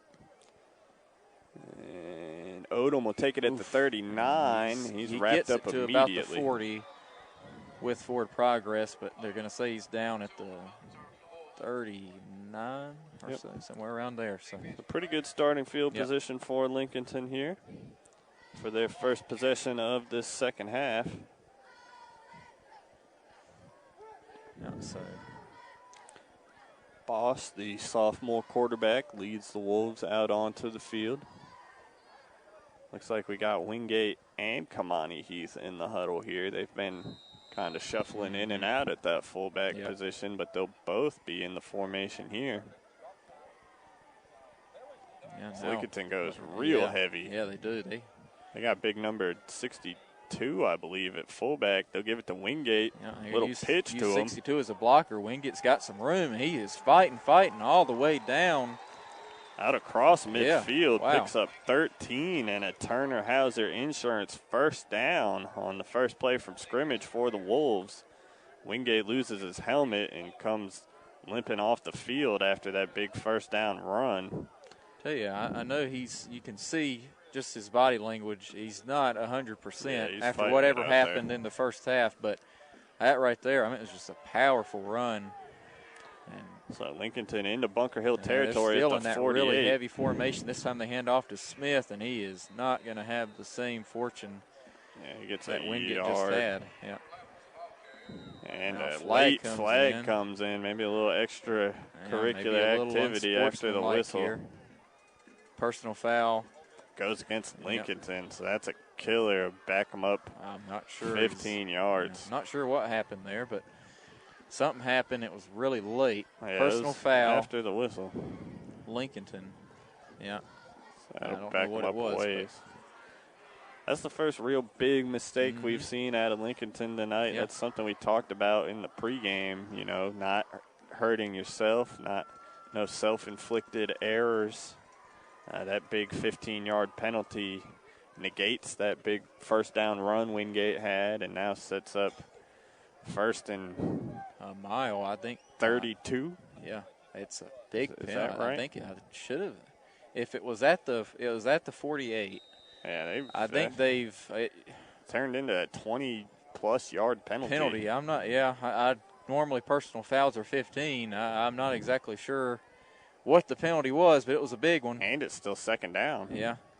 So, if another flag comes in here. They went to Smith on the carry again there. Holding. So Lincolnton moving in the wrong direction here. Yeah. So promising start to this drive, and now they're going to be facing, I guess this is going to be, about a second and 40. Man. Second and 42? Yeah, second and 42. I don't think there's anything in the playbook for that. No, just we saw last week at Ashbrook. Ashbrook's got something in the playbook for that. That was 37 yards to go, and they ended up getting a touchdown pass out of it, something like 3rd and 37 or something. Went 84 yards for the touchdown. Almost forced overtime. This is going to be, second and 41. Ball on the Lincolnton 21. The original line of scrimmage is out on the Bunker Hill side of midfield. Bunker Hill 48 is where the original line of scrimmage was. So. Second and 41 here. Boss drops back to throw. He will hit a man up the seam. He's got some space. And he's down to about the 46, 47-yard line. So that's what we've been waiting for. That's a pickup of 26 on the completion there from Boss to Lynch. Yep, that is the most aggressive Lincoln has been by far all night in the passing game. We talked about it in the halftime show. They kept trying to do a lot of underneath, just kind of behind the scrimmage stuff, and that was getting blown up by this Bunker Hill defense. So right there, hit them over top. 3rd and 15 feels manageable after 2nd and 41. Yeah. So let's see what Lincolnton's got here. 3rd and 15 at the Wolves' 47 now.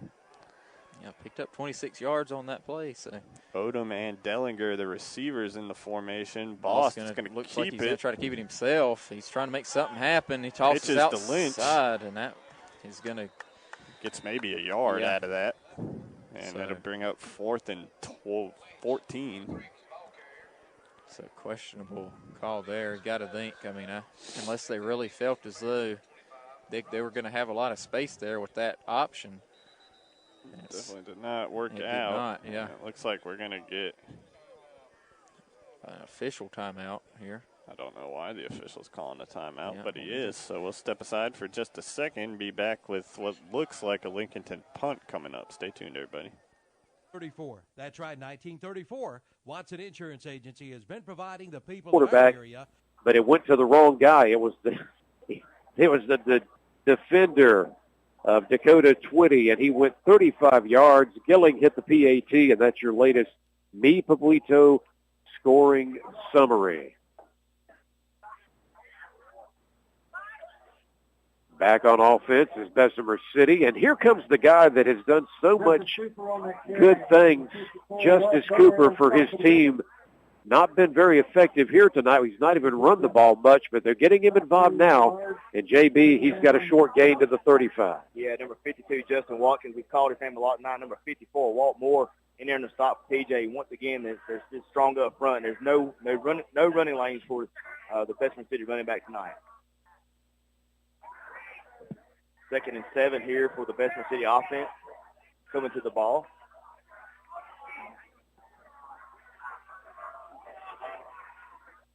Two wide receivers on the right side, one on the left.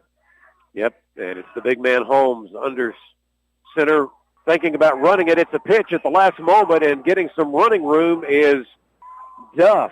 And Javante Duff did not get the first down, but he's very close. Yeah, one thing I've seen for Bessemer City tonight, just in observations, is that I know the Coach Boone there for Bessemer City cannot be pleased with his block by his wide receiver there. Because if that wide receiver makes that block on the defensive back for PJ, that liable to spring Bessemer City there for a big gain down the left-hand side of the field. And that's exactly what they're looking for, this option offense. They had the play call they wanted, but they were not able to get that big yardage gain like they need to get back in this football game with being 21-0 TJ right now. So they did get the first down. I thought he was a little short, but the referee says Bessemer City got a Weiss transmission first down. However, they've got a little bit of trouble here. They'll be backed up 5 yards. There's a penalty flag. Yeah, it'll be a false start on the left tackle for the Bessemer City offense. That's not what they're looking for after a first down they just got, and then they'll be backing up, be 1st and 15 for Bessemer City. That's a Kid Senses penalty flag. You can explore, create, your kids can discover. Do it all. And it is a great atmosphere here at TJ. It's loud in here. Yep, and our location, instead of being up over the stadium, we're right on top of the stands, truly at the top of the stands for this broadcast this week. Quarterback keeper, the big man, running straight ahead, and this is finally getting to see Jameer Holmes use his 6'4", 225 pounds at its best to pick up some of the lost yardage from that penalty a moment ago. Yeah, that was a good run by that young man. Looks like it's going to bring about 2nd and 8 now for Bessemer City. More manageable position for their offense.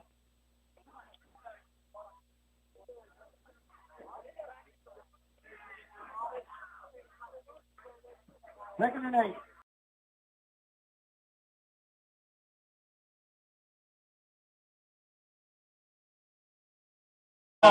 Bunker Hill. That's oh my goodness! How many yards? Let's see. He was at the 18, so that was 82-yard run by Killian there. He got the 4-yard gain on first, and then right there, just big hole opened up. Then he was in a foot race with that was number 4, I believe that was for Lincolnton, and he couldn't quite bring him down, and then he just kept going. It was off to the races. So Justin Killian, an 82-yard that'll help the People's average Bank touchdown run for Bunker Hill, and just like that, a game that had basically no offense through 2.5 quarters. A long touchdown run. That run right there is just about as much yardage in total of offense right all night. So the extra point up and good. Bunker Hill now leads it 10-0 on the First Federal Savings Bank scoreboard. 7:26 left to play in the third quarter. We'll be right back after this quick commercial break. At Coyote, we're going to treat you like dirt because we hold dirt in the highest regard. We've not seen the TJ offense on the field yet in this second half. It's because the one touchdown came off a defensive interception. They're going to go back to the guy that's been Mr. Go-To this season, Justice Cooper. But again, even though he's had 400-something yards coming into tonight, he's got very little yards against the Thomas Jefferson defense. Yeah, he's having to earn those yards tonight, no doubt about it. Like I said, like we mentioned before, you know, the front 8 of TJ has been really strong here tonight against the offensive line of Bessemer City. Third down and short, and the crowd for Thomas Jefferson. We're on the home side of the stadium getting loud. They're going to go back to Cooper. Cooper trying to push some of the offensive line towards that marker. It appears he may be short. He's going to be very, very close to see what the first down there for Bessemer City.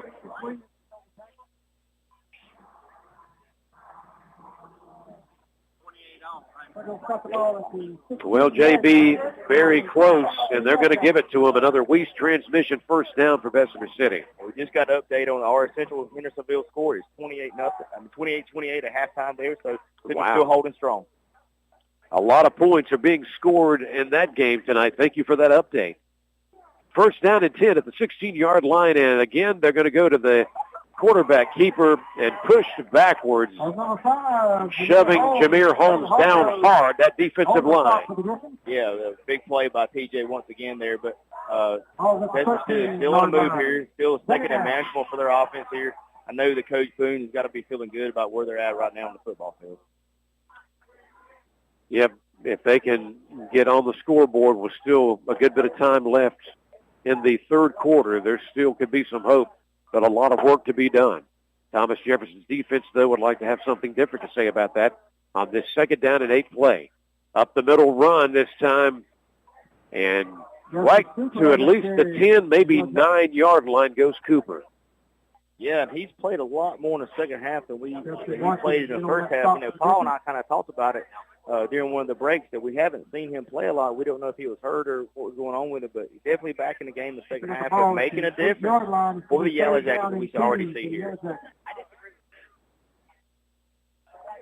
Okay, here comes another 3rd down and short, 3rd and 2. The ball's at the 8. They need to get to the 6-yard line. And we're talking about Bessemer City with the ball right now, led by quarterback number 5, Jameer Holmes. Holmes with a quarterback keeper, but the defense read it well, and they're not going to let him cut the corner. He goes down. Yeah, and that's going to break up a critical 4th down call here, and I imagine they're probably going to go for it right here. Looks like a big offensive lineman coming in the game for Bessemer City, so expect him to come up with something and try to get to his 1st down and keep their drive moving. Big play for TJ defense. They can make a stop right here. You better believe it. We talk about getting in the red zone, taking advantage of your opportunities, and when you're down 21-0, you need to take advantage of an opportunity, and that's what Bessemer City needs to try to do here. Here comes Bessemer City. Looks like they're coming out in a tight formation there. Looks like they got their jumbo package in. Let's see what happens here. Holmes will pitch it.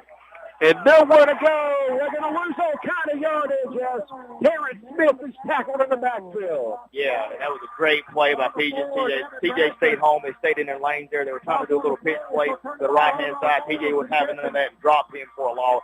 TJ offense come on the field for first.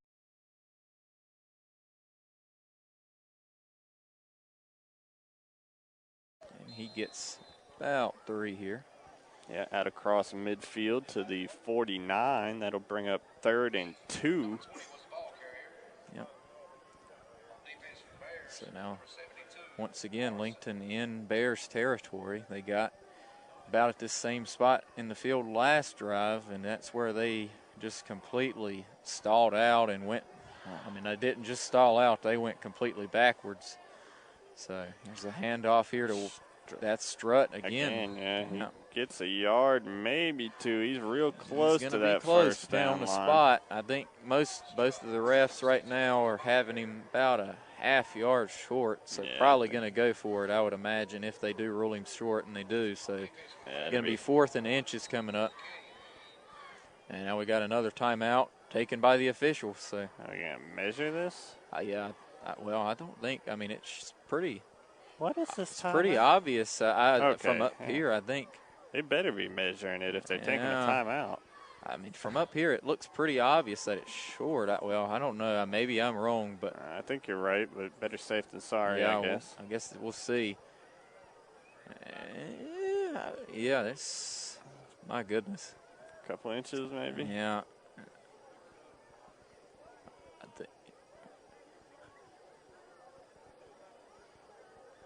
Seeing what's exactly happening here. Trying to set the ball exactly right. They've got it. And it's short, so yeah. Just barely short. It'll be 4th and inches at about the Bunker Hill 47 here.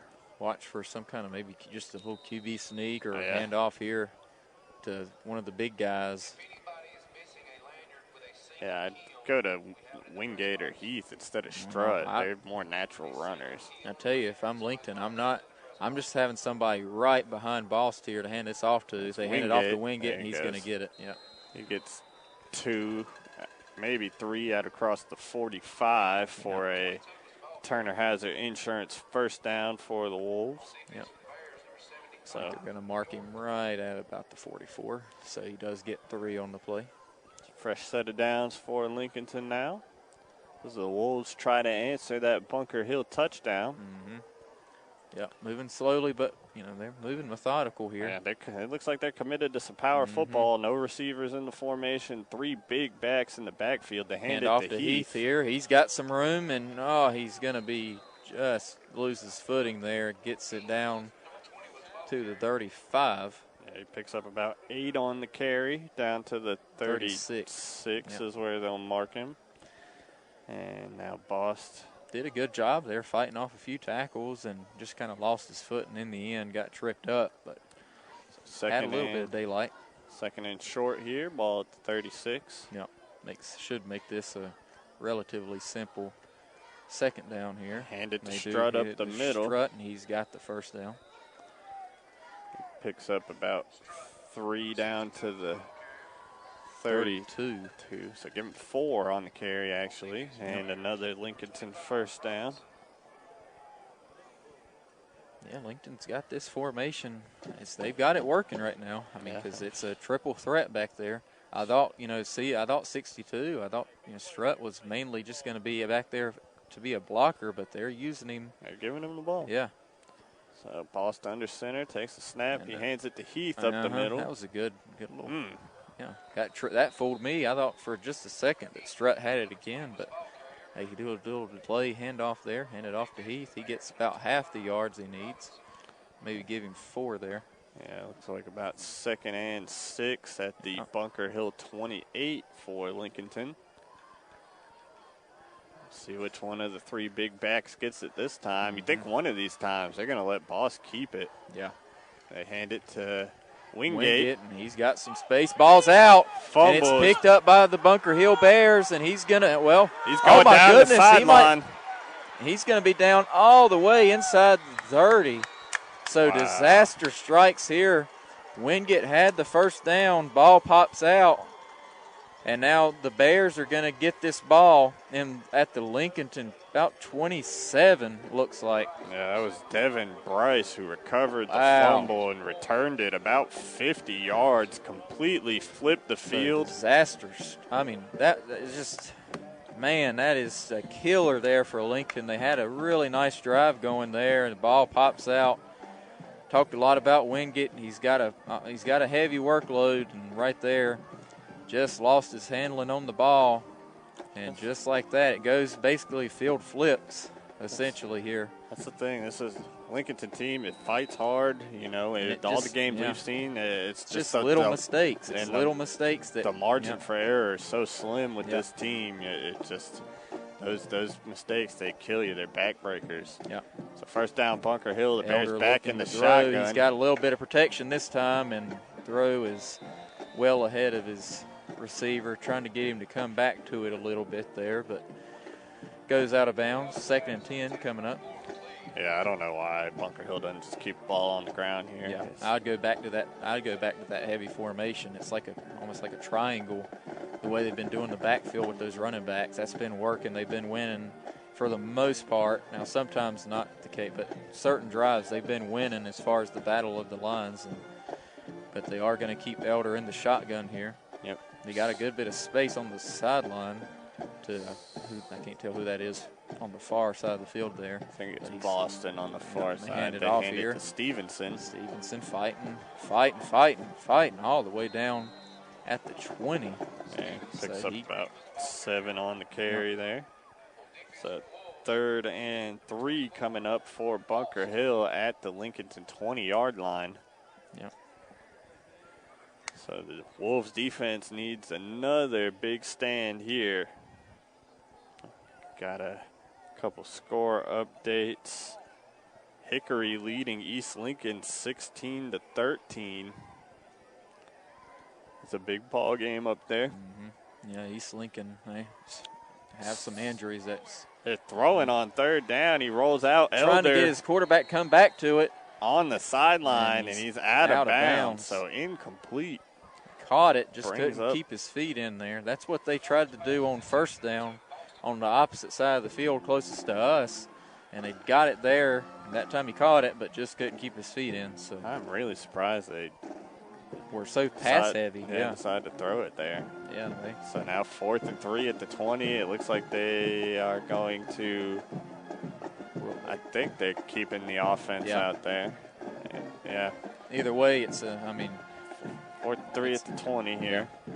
They bring the heavy formation back with Justin Killian, who had the big touchdown run. He's in at fullback. Oh, man. Lincoln blows it up. They do get the handoff he's to going to Willis. get the first down. Wow. Wow. So, flag comes in late here. There's a Bunker Hill lineman about 10 yards downfield with his helmet off. Yeah, that may Lincolnton lineman missing his helmet as well, so we'll see what happened there. A little there. scuffle there, maybe. Personal foul on Lincolnton, yeah. So that's again, we've talked about in later parts of these games, sometimes just little bits of just lack of discipline. I don't know exactly what happened there, but I'm assuming some kind of scuffle, maybe a little bit of tempers there. Yeah, but Elder, going back to the play, I mean, Carson Elder, I mean, he barely got the handoff to his man.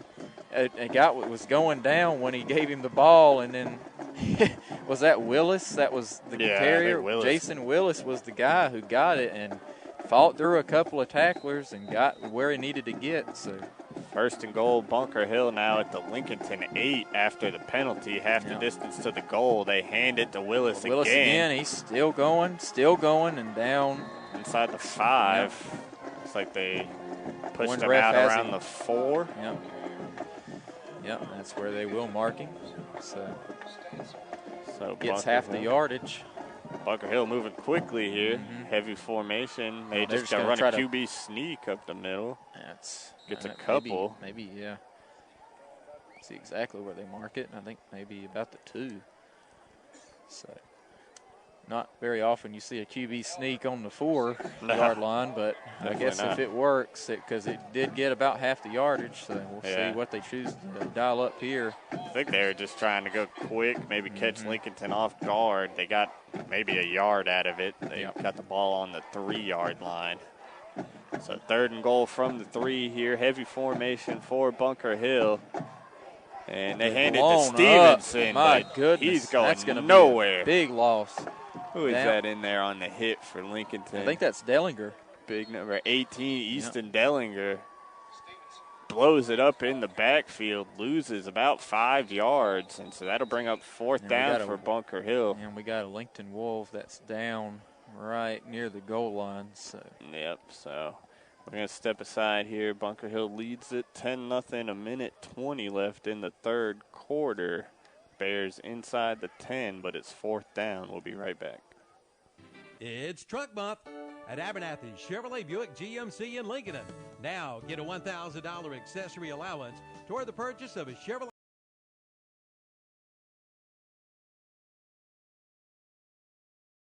Take over at their 25, but now they find themselves in a big hole. They're down 23. And they've been going backwards this whole half. Cherokee, East Gaston leads 21-18. Great game.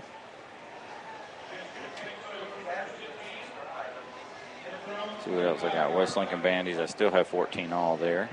28-28, RS and Hendersonville. Wow. Meeks in the shotgun. Looks like Bess next to him maybe.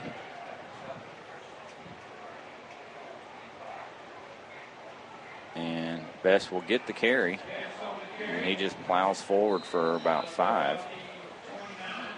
Burns 72-0 over Highland Tech. Wow.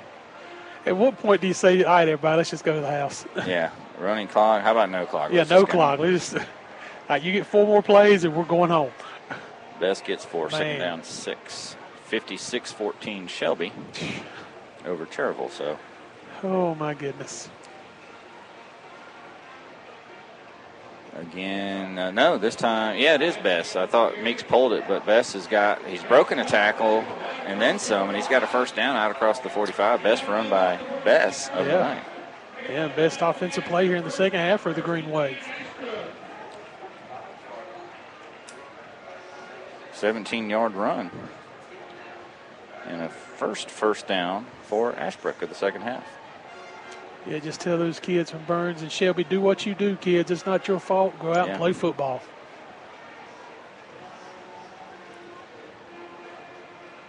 Meeks hands it to Bass again, but he stacked up for a loss of a yard this time. And that time, every offensive lineman got stood up. Yeah. And when you're stood up like that, you just can't get any momentum. And that's when, like I said, I think you're starting to see a little bit of fatigue set in on that offensive line. Yep, lost 2, so 2nd and 12 now. Clock at 2:10 to go, third quarter. And Meeks is going to throw a quick hot pass. It's caught by Suarez Godinez, and he's got the first down. Nice hot pass to the tight end. Yeah, like his play out of the backfield there, coming out from that tight end spot.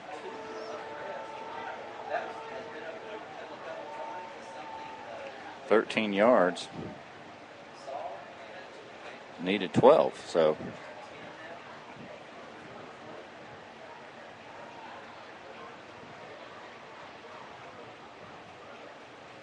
Second catch by the tight end tonight for 24 yards. Feels like he limped off the field over there checking in with the trainer. Hopefully that young man's okay. He's also the punter, so need him. And another hot pass. This one intended for number 7. And that's the guy who checked in for him. So. Yeah, it's basically the same exact play, just to the new guy, which was Cooper Merritt. But this one's just thrown a little bit behind him and incomplete. If I'm the Chris defense there, if I'm one of those linebackers, I start looking to jump that route. East Rutherford and Lincolnton used to run that play a lot for success. And Meeks pulls it out of the belly of Bess, and he's going to run, and he's got about 7-8 yards. So nice fake by Meeks, and he gets, let's call it 9. He's 2nd and 1. But if you're the Chargers here, Brent, I mean, Ashbrook's eating the clock up for you. Yeah, so. They are. Kind of a methodical drive here. And still have, 35 yards or so to go, and we're under a minute to go third quarter.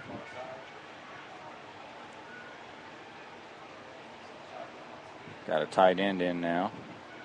And play action, goes back. MJ Ross hits him first. Dede Pettis finishes him off. Tell you what, MJ Ross has had a really good game for the Chargers tonight.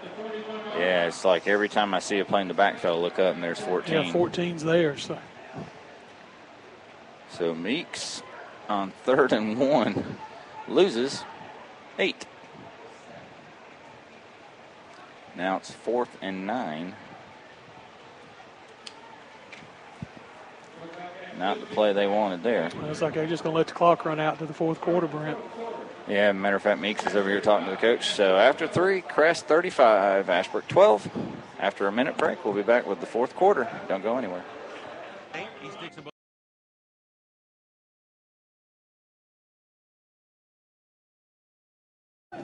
By Smith, and he got to about the 38, and then he went backwards. They're going to mark him at the 36. So that's where the Lincoln Wolves will start. Pretty good field position here for Lincolnton at the 36. We'll see if they stick with this heavy formation. It was working. I mean, the only bad thing about that last drive was, the fumble that ended it. I mean, it was working. That was really the most consistent drive they had put together. So we'll see if they keep doing that. But eventually you have to think this Bunker Hill defense is going to figure something out. Yeah, this time they're going different. back to their initial look. 2 receivers, 1 to each side for Boss. And we got some early movement. I think it's going to be on the Bunker Hill defense off sides. Encroachment on Bunker Hill. That'll move it out to the Lincolnton 41, 1st and 5 for the Wolves. So that'll help the Wolves out just a bit there, get them half of the yards they need. So go back into huddle here. Again, Dellinger split out wide to the far side, Odom Dellinger to the Odom. near side. Odom just about all night has been the guy that's been out wide. So Smith in motion. Bost pitches it to him. Yeah, tosses out Smith, and then he's just no gain right on the play. down. Yep. So yeah, that was a strange looking. Yeah, it was. It just kind of strange from the start, and he just kind of a little lazy toss out there. It just you could tell they didn't really think anything too much was going to come from it there. Dellinger did a pretty good job on the block on the far side to get him, allow him to get back to the line of scrimmage, but that was about all. So no gain on that play. Brings up 2nd and 5 at the 41 for Lincolnton. Yeah. Lincolnton has to call its second timeout of the second half. So 31 seconds left in this third quarter. We'll step aside and be right back with second down. Need money for a vacation?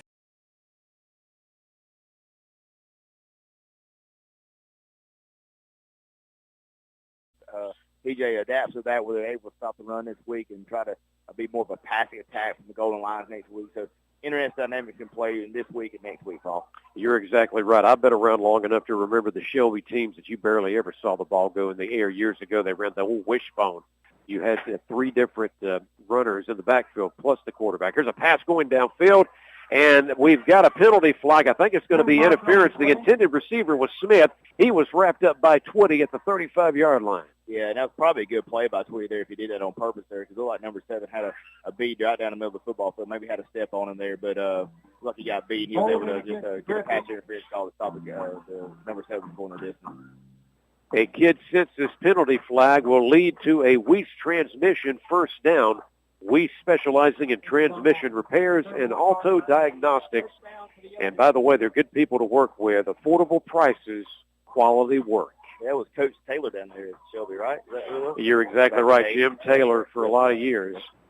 And, still a tradition of a lot of winning football, a lot of state championships, even though they've gone to an air attack in a spread offense, which was almost a sin if you talked about a spread offense years ago at Shelby. Yeah, Lance Ware put that in place. Now Lance is an Appalachian. Yep. Doing some great things up there. You've got an Appalachian shirt on. I do, yeah.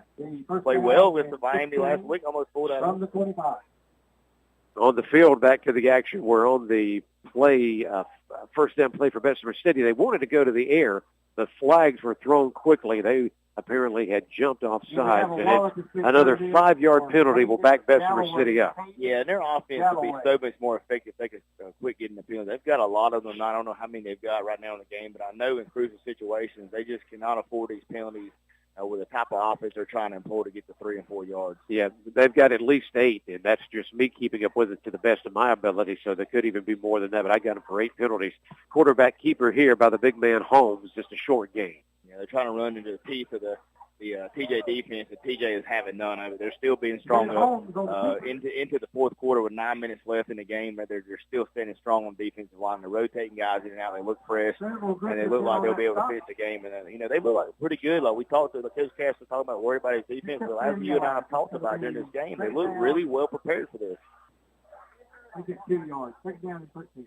Again, it's been all Thomas Jefferson. They lead 28-0 on the McDonald's scoreboard with 8:40 clock ticking. That's 8:40 to go in our contest. Double receivers to the near side this time for Bessemer City. Several backs packed into a tight formation in the backfield. Quarterback again going to the air and out of the reach of the intended receiver, Michael Hooverwood. Yeah, good coverage by Bailey Cole there. He's right with the receiver there for Bessemer City. But, once again, we saw Bessemer City's quarterback. He does have it on. They haven't threw it a lot. But when they have threw it, he's made some pretty good passes down the football field. And I'd like to see them employ more of that, as the season progresses. Obviously not here against TJ because we're hoping TJ pulls this game out. Yeah. But he does have a pretty good arm on him. And it's a good job for TJ's coverage team to be able to stay with these wide receivers for Bessemer City.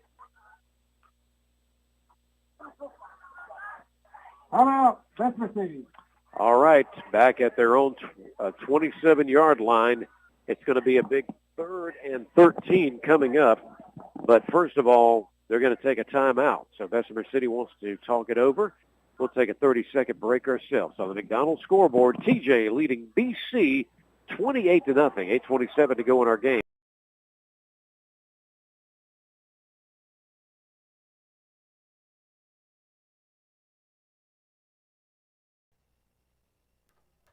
All right, folks, back to the studios. I'm Kevin Hastings, along with Tom Sinafani tonight.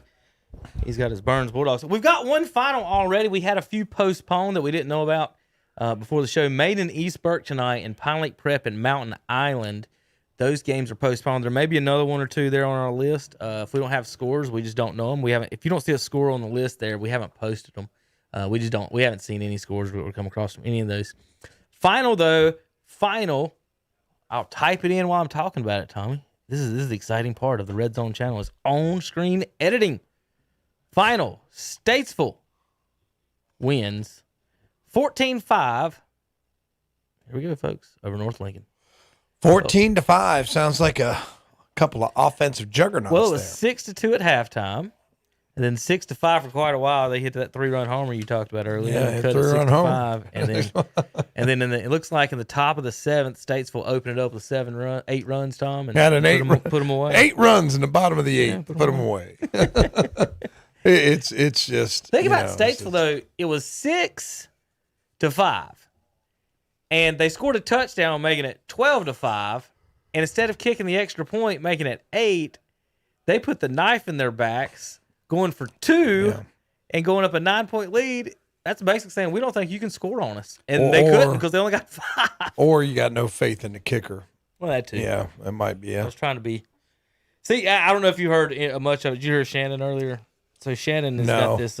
He's got this complex where he's one of those Panthers fans that blames John Casey for the first Super Bowl loss, even though the defense with 6 Pro Bowlers gave up 35 points.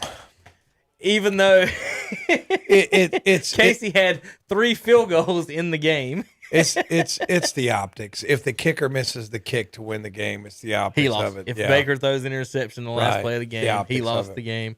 There's so many plays in these games so I pick on Shannon a lot about that because he blames Casey, and I tell him that Casey should have a statue out front of the stadium because he's the greatest Panther of all time. But the thing about it is that he goes through and picks these games. I've got the picks right here. He'll pick a game. He'll pick a team to lose 21-20. And what does that mean? They're going to miss the extra point. So he's got it so deep embedded in his heart, Tom. He picks these kids to miss extra points to lose games. He's interesting. All right, here's some scores around the area. How about Bunker Hill's up 10-0 Lincoln, and Crest 35-12 over Ashbrook, Jefferson 28 over Bessemer City, Shelby 63-14 over Cherryville, Burns Bulldogs squeaking by the Rams of Highland Tech right now 72-0, Kings Mountain 31-0 over Huss. Forest View just went up another score, so instead of 30-0, I can edit this live time as this is just 37 right across. 36 is what they're posting. 36. That's what Forest View Athletics just posted. I didn't say anything about extra point. Let's see if they do. If they do, I want to hate them for that one, for posting the touchdown and then not. Oh no! Now we got an extra point. 37-0. You got 37? No, you said. Oh, okay. I thought that you. I've got 36. I'm saying it may be 37. We'll see. 36. They haven't posted anything different. Polk County up 34-0 over Patton. East Gaston and a squeaker with Cherokee right now 21-18. South Point 28-21 over Kramer. West Lincoln and Bandy's 14-0 after 3 quarters up in Bandy's. Artist Central and Hendersonville. The Bearcats up a touchdown now, 35-28. East Lincoln and Hickory. East Lincoln just had a 98-yard touchdown kickoff return to cut the lead to 1. It's now 22-21. East Lincoln trails Hickory. Freedom 29-13 over Central Cabarrus, and Drone, last thing I got on that one as well, 24-7. Some of the other scores, folks, just don't have them. You see them on there, so there you go. Tom, early thoughts on some of these real quick? I'm a little surprised at the Hickory score there, Kevin. I figured East Lincoln. I heard Robbie and Brent talking on their pregame show about how they expected big things from East Lincoln this year, and struggling a little bit with Hickory, a team that struggled a little bit this year. Hickory 1-2. Although, Tom, I think both their losses are to some pretty big schools. Yeah, it seemed like they've. If I remember correctly, Hickory. I'll look that up actually right now because I think they did give you by 4 at least. And then, whatever. Anyway, over in the Southern Piedmont 1A, it's blowout city across the board. We all thought this would happen. Combined, Tom, the 2As in the charter school right now are up 163-14. Great job, Q Tucker. 163-14 right now in that conference. That's 3 different games added together. 163-14. Yeah, I mean that's just Hickory beat Drone, lost to Charlotte Latin and Alexandra, 2 4A schools. Yeah. So they've got 1 point on the season for beating Drone, and they stomped them 37-13, and then they've lost to 2 4A schools 24-6 and 21-7. Didn't give up 30 points. They got beat by Alexander and who else? Charlotte Latin. Charlotte Latin. Yes. So both of those 21-7, 24-6. So Hickory, they might have a decent team. Obviously, they're playing with the Mustangs. A very good here. East Lincoln team. East Lincoln right now is our number 4 team in the power poll coming in tonight. We're going to show you some more highlights. Let me find where we were earlier. We'll start with the Bulldogs. This is the 66-yard. This is the 66 to nothing. This is where Bulldogs went up 66-0. This is the touchdown. Lamont Williams with a 45-yard pick six, 66-0. So, again, Ironman. No, Highland Tech with a pass. And Lamont Wilson with the pick six. Man, it looked like a lot of white shirts over there, Kevin. He's trying to throw all the way across the field. You see that? He's trying to throw all the way across the field. This is Ryan Thompson with a 33-yard run. Can't get him down. He's completely changed sides of the field. Took the whole field, and that's just disheartening for Highland Tech. This is Shelby with a pass going up 42-14 on the Ironman. Chase Bridges with a 32-yard pick six. So 2 pick six here in the second half. Well, they're not really running up the score if they're getting pick six. I mean, you can't tell that defensive guy to fall down. I mean, he's just not going to do it. I was about to say, I thought you was going to say you can't tell him to not pick it off, but you can tell him to fall down. They're not going to listen. They're not. You got to tell these guys to play a lot of defense. Don't try to score that night. Don't work that way, Kevin. No, don't work that way. 56-14 Shelby over Cherryville. So they're running the clock at Shelby, and they're running the clock at Burns. We might go home early tonight. Exciting Kevin. just happened down in. Was that Waggy? I thought, that was Waggy. That's WLN. Hold on, I'm trying to hear what they're saying. They got somebody down right now. Something big happened. I was trying to hear out of the corner of my head. Travell Littlejohn with a touchdown, made it 72-0. This is Crest. Maury Adams in the, they like to run the Wildcat. Yeah, they do. That's the Crest. I like it because you can bring in another tight end or H-back or whatever to block, Kevin. Right. I mean, that's what I like. I mean, it's a great thing to do, and honestly, like, you need 1 yard or whatever. It's about almost impossible to stop that. Yeah. The only way to stop that, same thing with the option, is you have to have defensive line penetration. I was getting ready to say somebody's got to beat their man on the line and get back in there and disrupt it. So you see, Maury, he went straight to his hole. So same thing with the option, and on that play, you have to make that running back take at least 1 or 2 steps left or right. He can't run straight to the hole he wants to, or you're dead.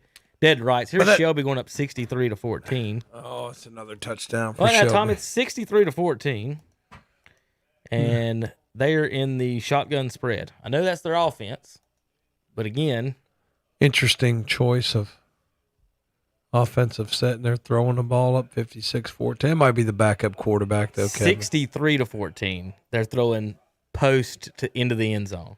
That may be the JV quarterback though. You don't know, okay? It might be again. So, like you're never going to tell football coaches not to run up the score because God forbid they. Again, we've got. I hear different things. You hear. Well, we've got tape. We've got highlight. We've got to what do you call it? School records. I had a school record argument one time. About the Cherryville, we talked Cherryville about the running back situation. The running back that graduated with us had 2,000 yards rushing. Let's say 2,100 yards. All right, 2,100 yards rushing in a single season against Shelby, Chase, Kings Mountain, Lincoln, Newton County Bandies. My cousin relative broke his record with 2,200 yards against Highland Tech, Yeah. Mountain Island, Thomas Jefferson, Pine Lake Prep, Union Academy. So who's the all-time leading rusher? Right. You know, who's the all-time leading rusher? Oh, we got a score. Let's get out there real quick. Okay, what we got? Looks like Lincoln's going to score.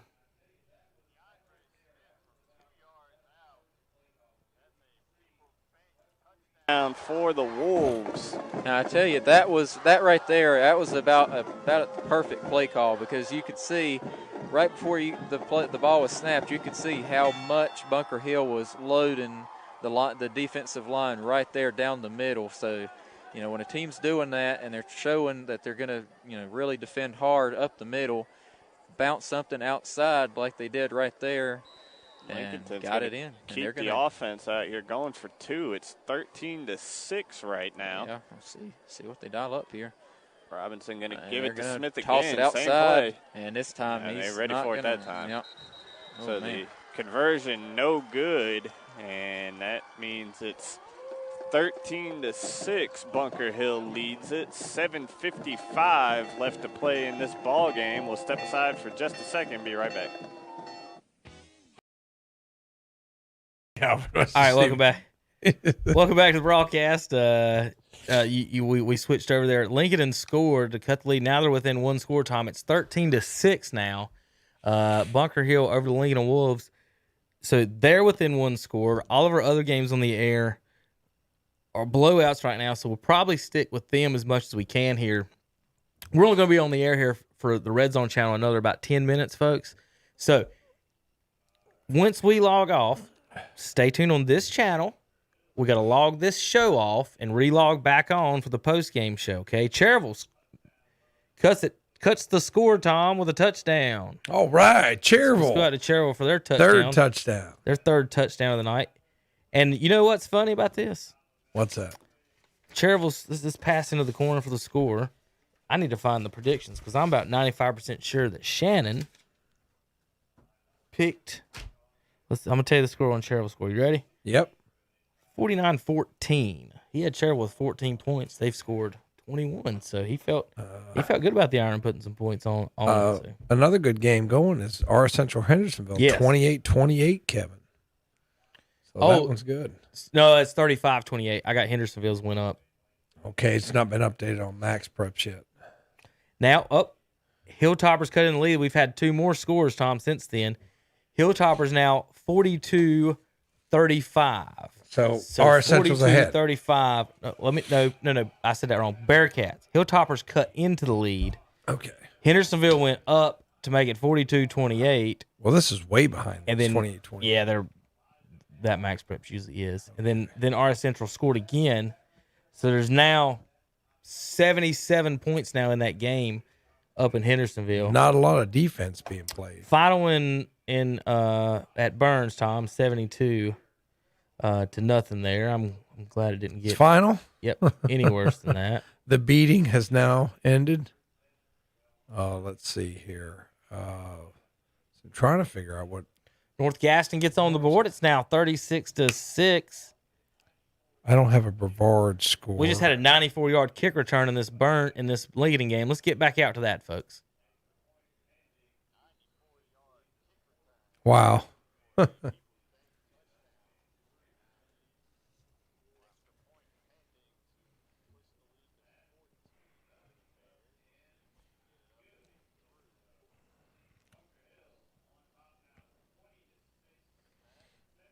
Bet he hits it.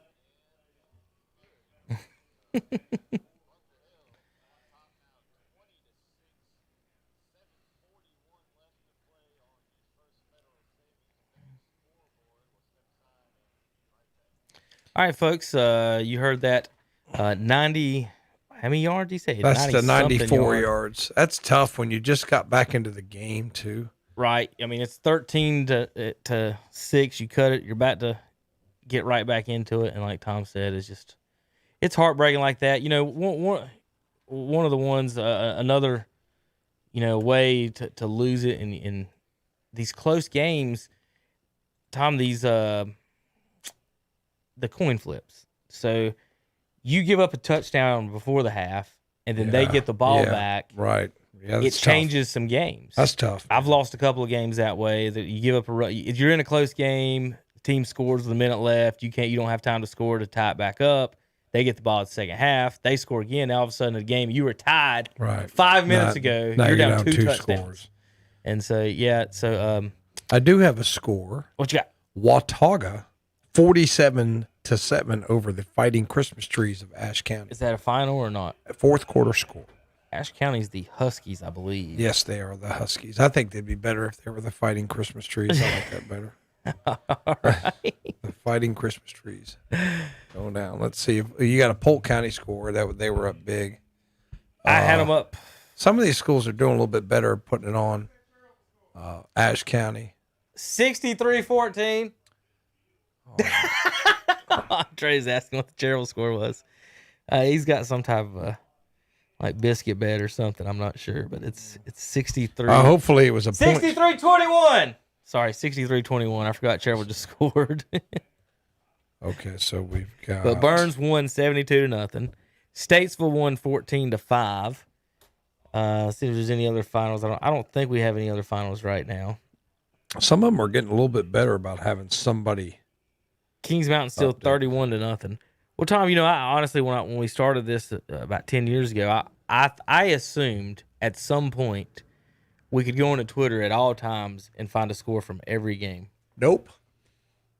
Doesn't work that way. Andrews Brevard, I got nothing. The Asheville football, I've got nothing. Trying to Polk County, you had something. Let me see if I can find something on Fred T. Ford. Just had another score come across. Let's see. Freedom's up 29-19 on Central Cabarrus. So Central Cabarrus just scored there and went up 29-19. 63-20. What's he talking about? 63. I know Andre's asking questions. Calvin, what are you talking about? Anyway, Tom, you looking up some of those other I'm trying mountain to find scores? Fred T. Ford I don't have. Who'd they play? They are playing, I just looked at it, North Iredell. So let's see if I got. I do Final, have, North Iredell, 34-0. That's right. So I'm going to add that to the board, Kevin. Okay, go ahead. There should be a red pen right here in front of me somewhere. So North Iredell wins 34-0 over Fred T. Ford. So Squeaker in Iredell County tonight. I don't know what Tom. What do you think about? If you did all football conferences and you put competitive teams in a football conference, but then you go, well, what about the playoffs? Are you going to knock competitive teams out of the playoffs and allow teams that aren't competitive? Yeah, I know what you mean. That go good in the regular season. There's no bulletproof way to do it, but I just think that. I mean, who wants to watch 72-0? Well, you can't put a team that can win the 2A state championship against a 1A team that can't make the playoffs, and that's probably the biggest issue I believe with that is it's just not. Yeah, it is not fair. It's not right. I mean, what do you say to the other coach when he just beats you 72-0? I remember one time in a soccer match, I want to say that I got beat 20-0. That was before the mercy rule. Oh, jeez. 20-0 in a soccer match. What do you say? Good game? No, it wasn't. What do you say? What do you say? Thanks for the lesson in humility. Tom, you move so much. You have moved to another panel on the table. You're supposed to be on that panel. But you see that? There you go. Keep moving. Is it good there? Well, I'm gonna tell you where you're supposed to be. Right here? That's where you're supposed to be. Okay. No. Look on the picture.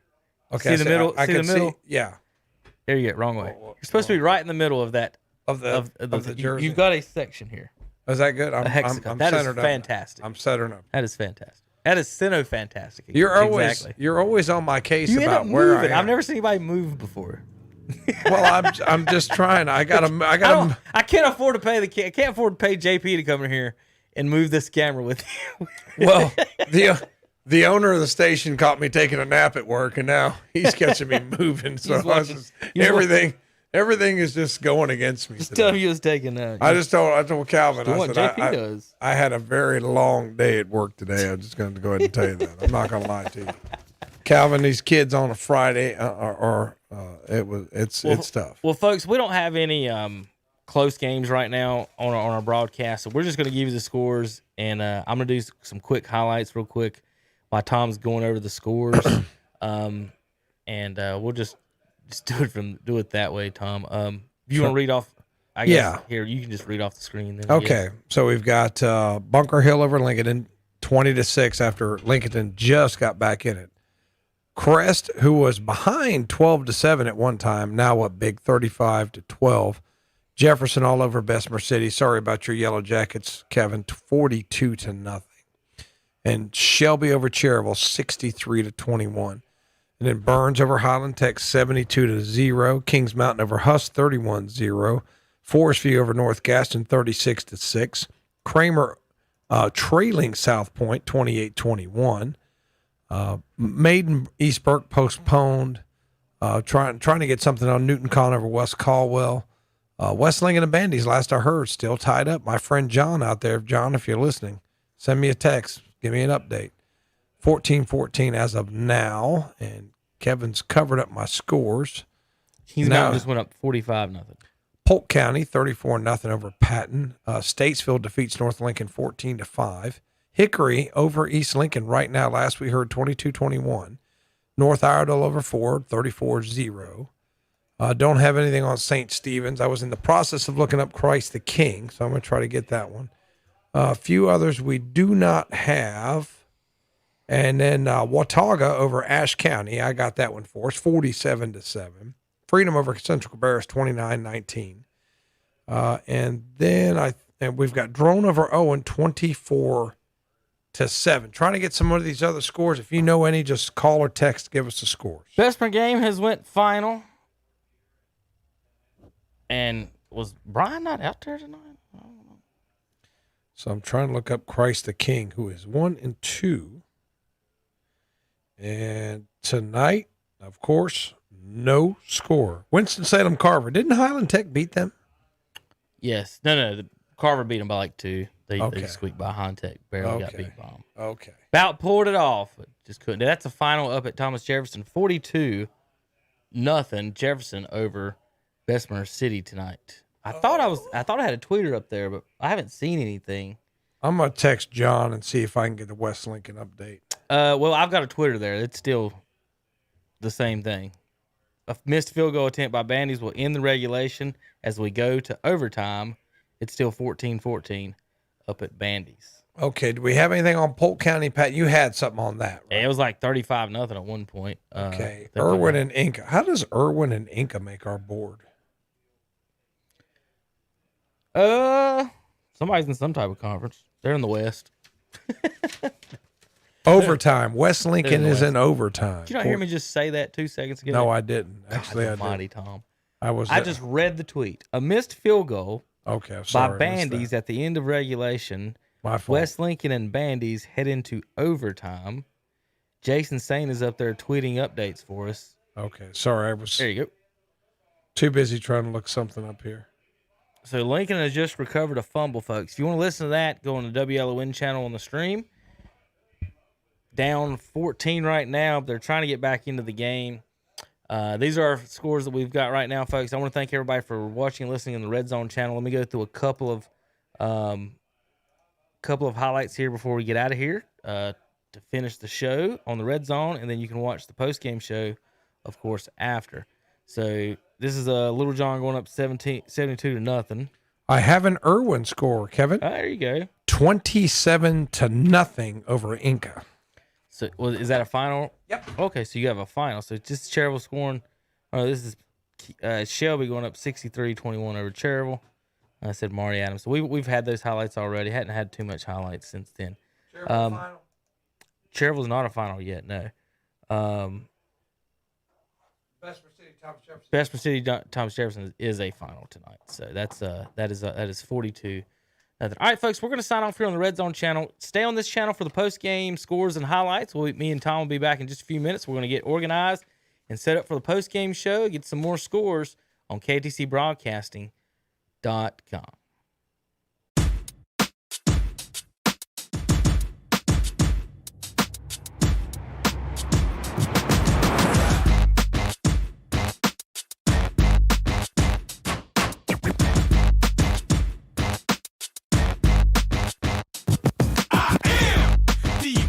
Man, I only do things incredible can, 'cause I am the seed of a chosen breed. You don't see